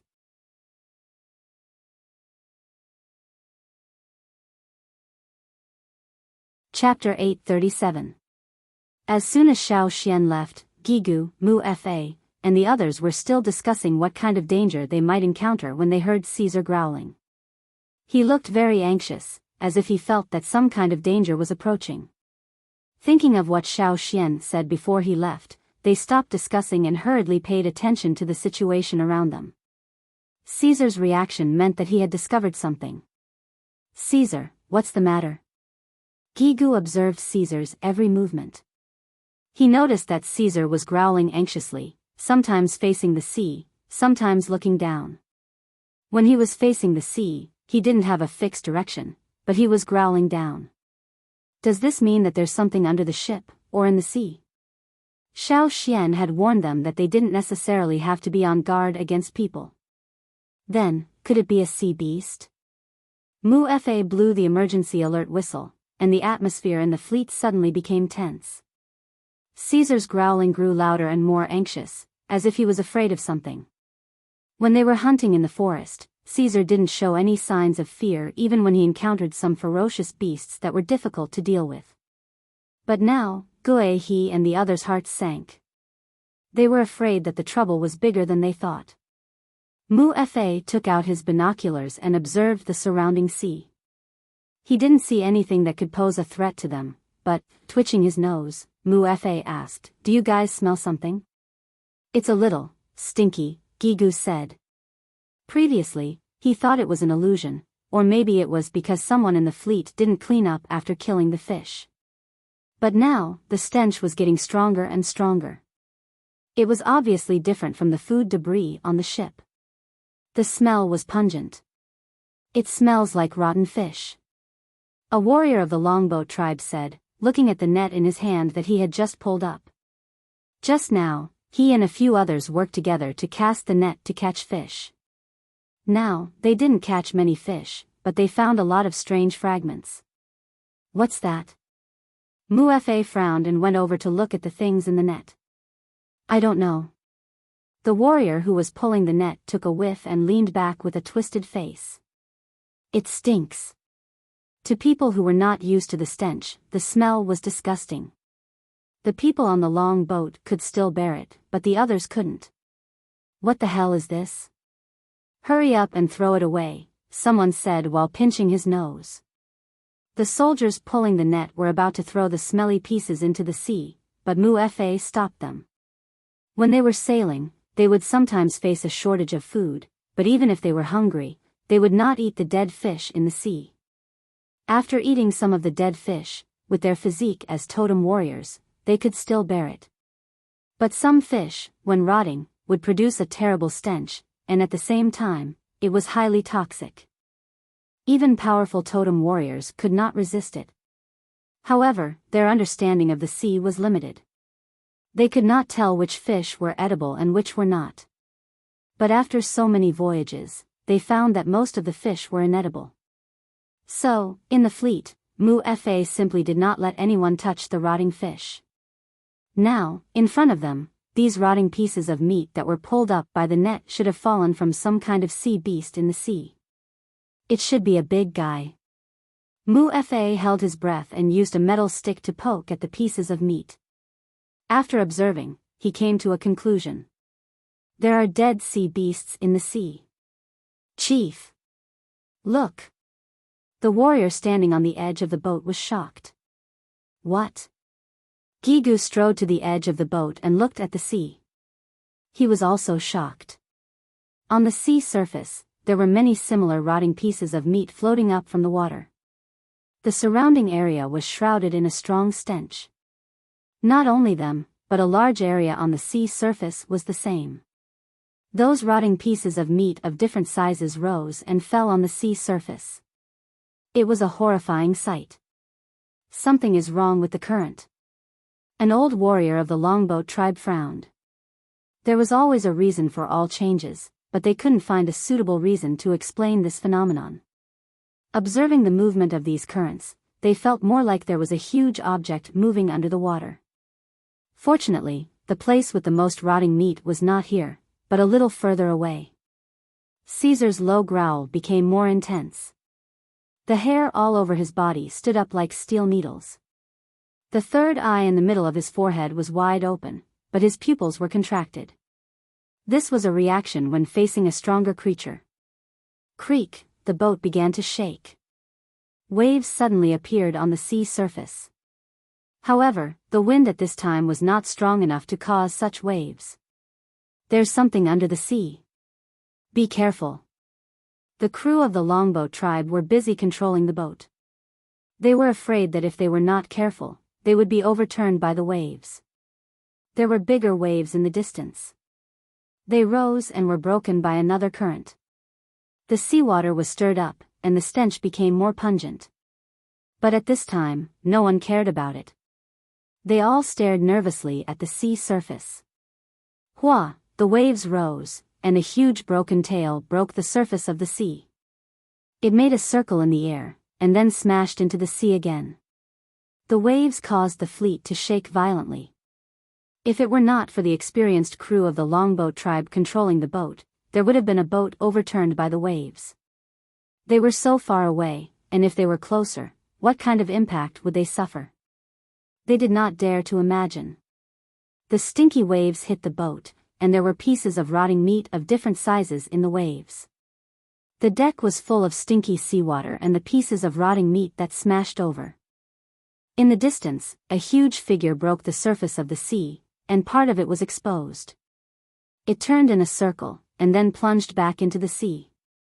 They could not see its specific appearance, but the people of the fleet could clearly remember its huge size.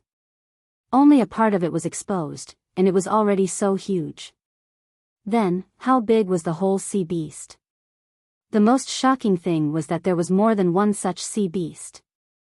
Farther away from the fleet, there were many other huge figures. What is that? Why are there so many sea beasts? I've never seen them on the sea before. Those sea beasts are a little strange, like. The longboat tribe member stammered as he looked at the sea. He was so shocked that he could not speak. Death aura, Ganxia said as he looked at the sea. You mean? Mu-Fa looked at Ganxia in shock, waiting for an explanation. They're all dead, Ganxia said concisely. You mean, none of those huge sea beasts were alive? Some people did not understand. If they were dead, why could they still move? But on second thought, there were many puppets made from corpses in the desert. But what they did not understand was that there were only a few of them. But now, there were huge sea beasts on the sea. They could even control dead sea beasts. It was a sunny day, but everyone felt a chill run down their spine. It was as if a bucket of ice water had been poured over their heads.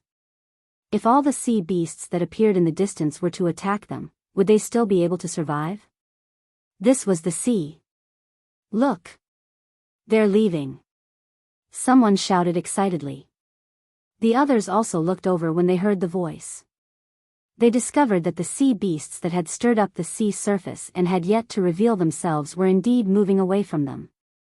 But, that's the direction Xiao Xian left. Mu-Fa exclaimed. So this is the trouble Xiao Xian mentioned? Their target should be Xiao Xian, said the Mang tribesman. If Xiao Xian had not left and was still on the ship, would those sea beasts have attacked their fleet? If those sea beasts had really attacked the fleet, what were their chances of survival? Mu-Fa did not dare to think about it. The result would have been disappointing. On the other hand, after Xiao Xian left the fleet, he noticed that there were rotting beast carcasses on the sea. Some even had bones sticking out of them. Yi Xiang could even enslave these sea beasts. The sea beasts that appeared all had the same target, Xiao Xian, who was flying in the air. Many of the sea beasts that appeared from all directions had been living in the deep sea and rarely appeared on the surface. Their lives were long over, but today, they were once again exposed to Yangguang. Xiao Xian did not know how many sea beasts of this size Yi Xiang could enslave. He was glad that he left the fleet early. Looking at the sea beasts that were only partially exposed, Xiao Xian patted Cha-Cha. "Keep going." Cha-Cha was much faster than the sea beasts. Xiao Xian didn't know how fast the sea beasts were when they were alive, but now, the enslaved sea beasts were far slower than Cha-Cha. The beast horde was gradually left behind. Xiao Xian continued to fly according to his original plan. He could first find a safe place to hide from this attack. However, even if he avoided this attack, there would be a next time, and a time after that. Xiao Xian had a feeling that if he avoided Yi Xiang's attack this time, he would have to pay a greater price the next time. Since he could not avoid it, he had to face it head-on. You're tuning into the Biyao's Wuxia Chronicles YouTube channel. Don't forget to subscribe and join us on this journey to catch the most captivating stories.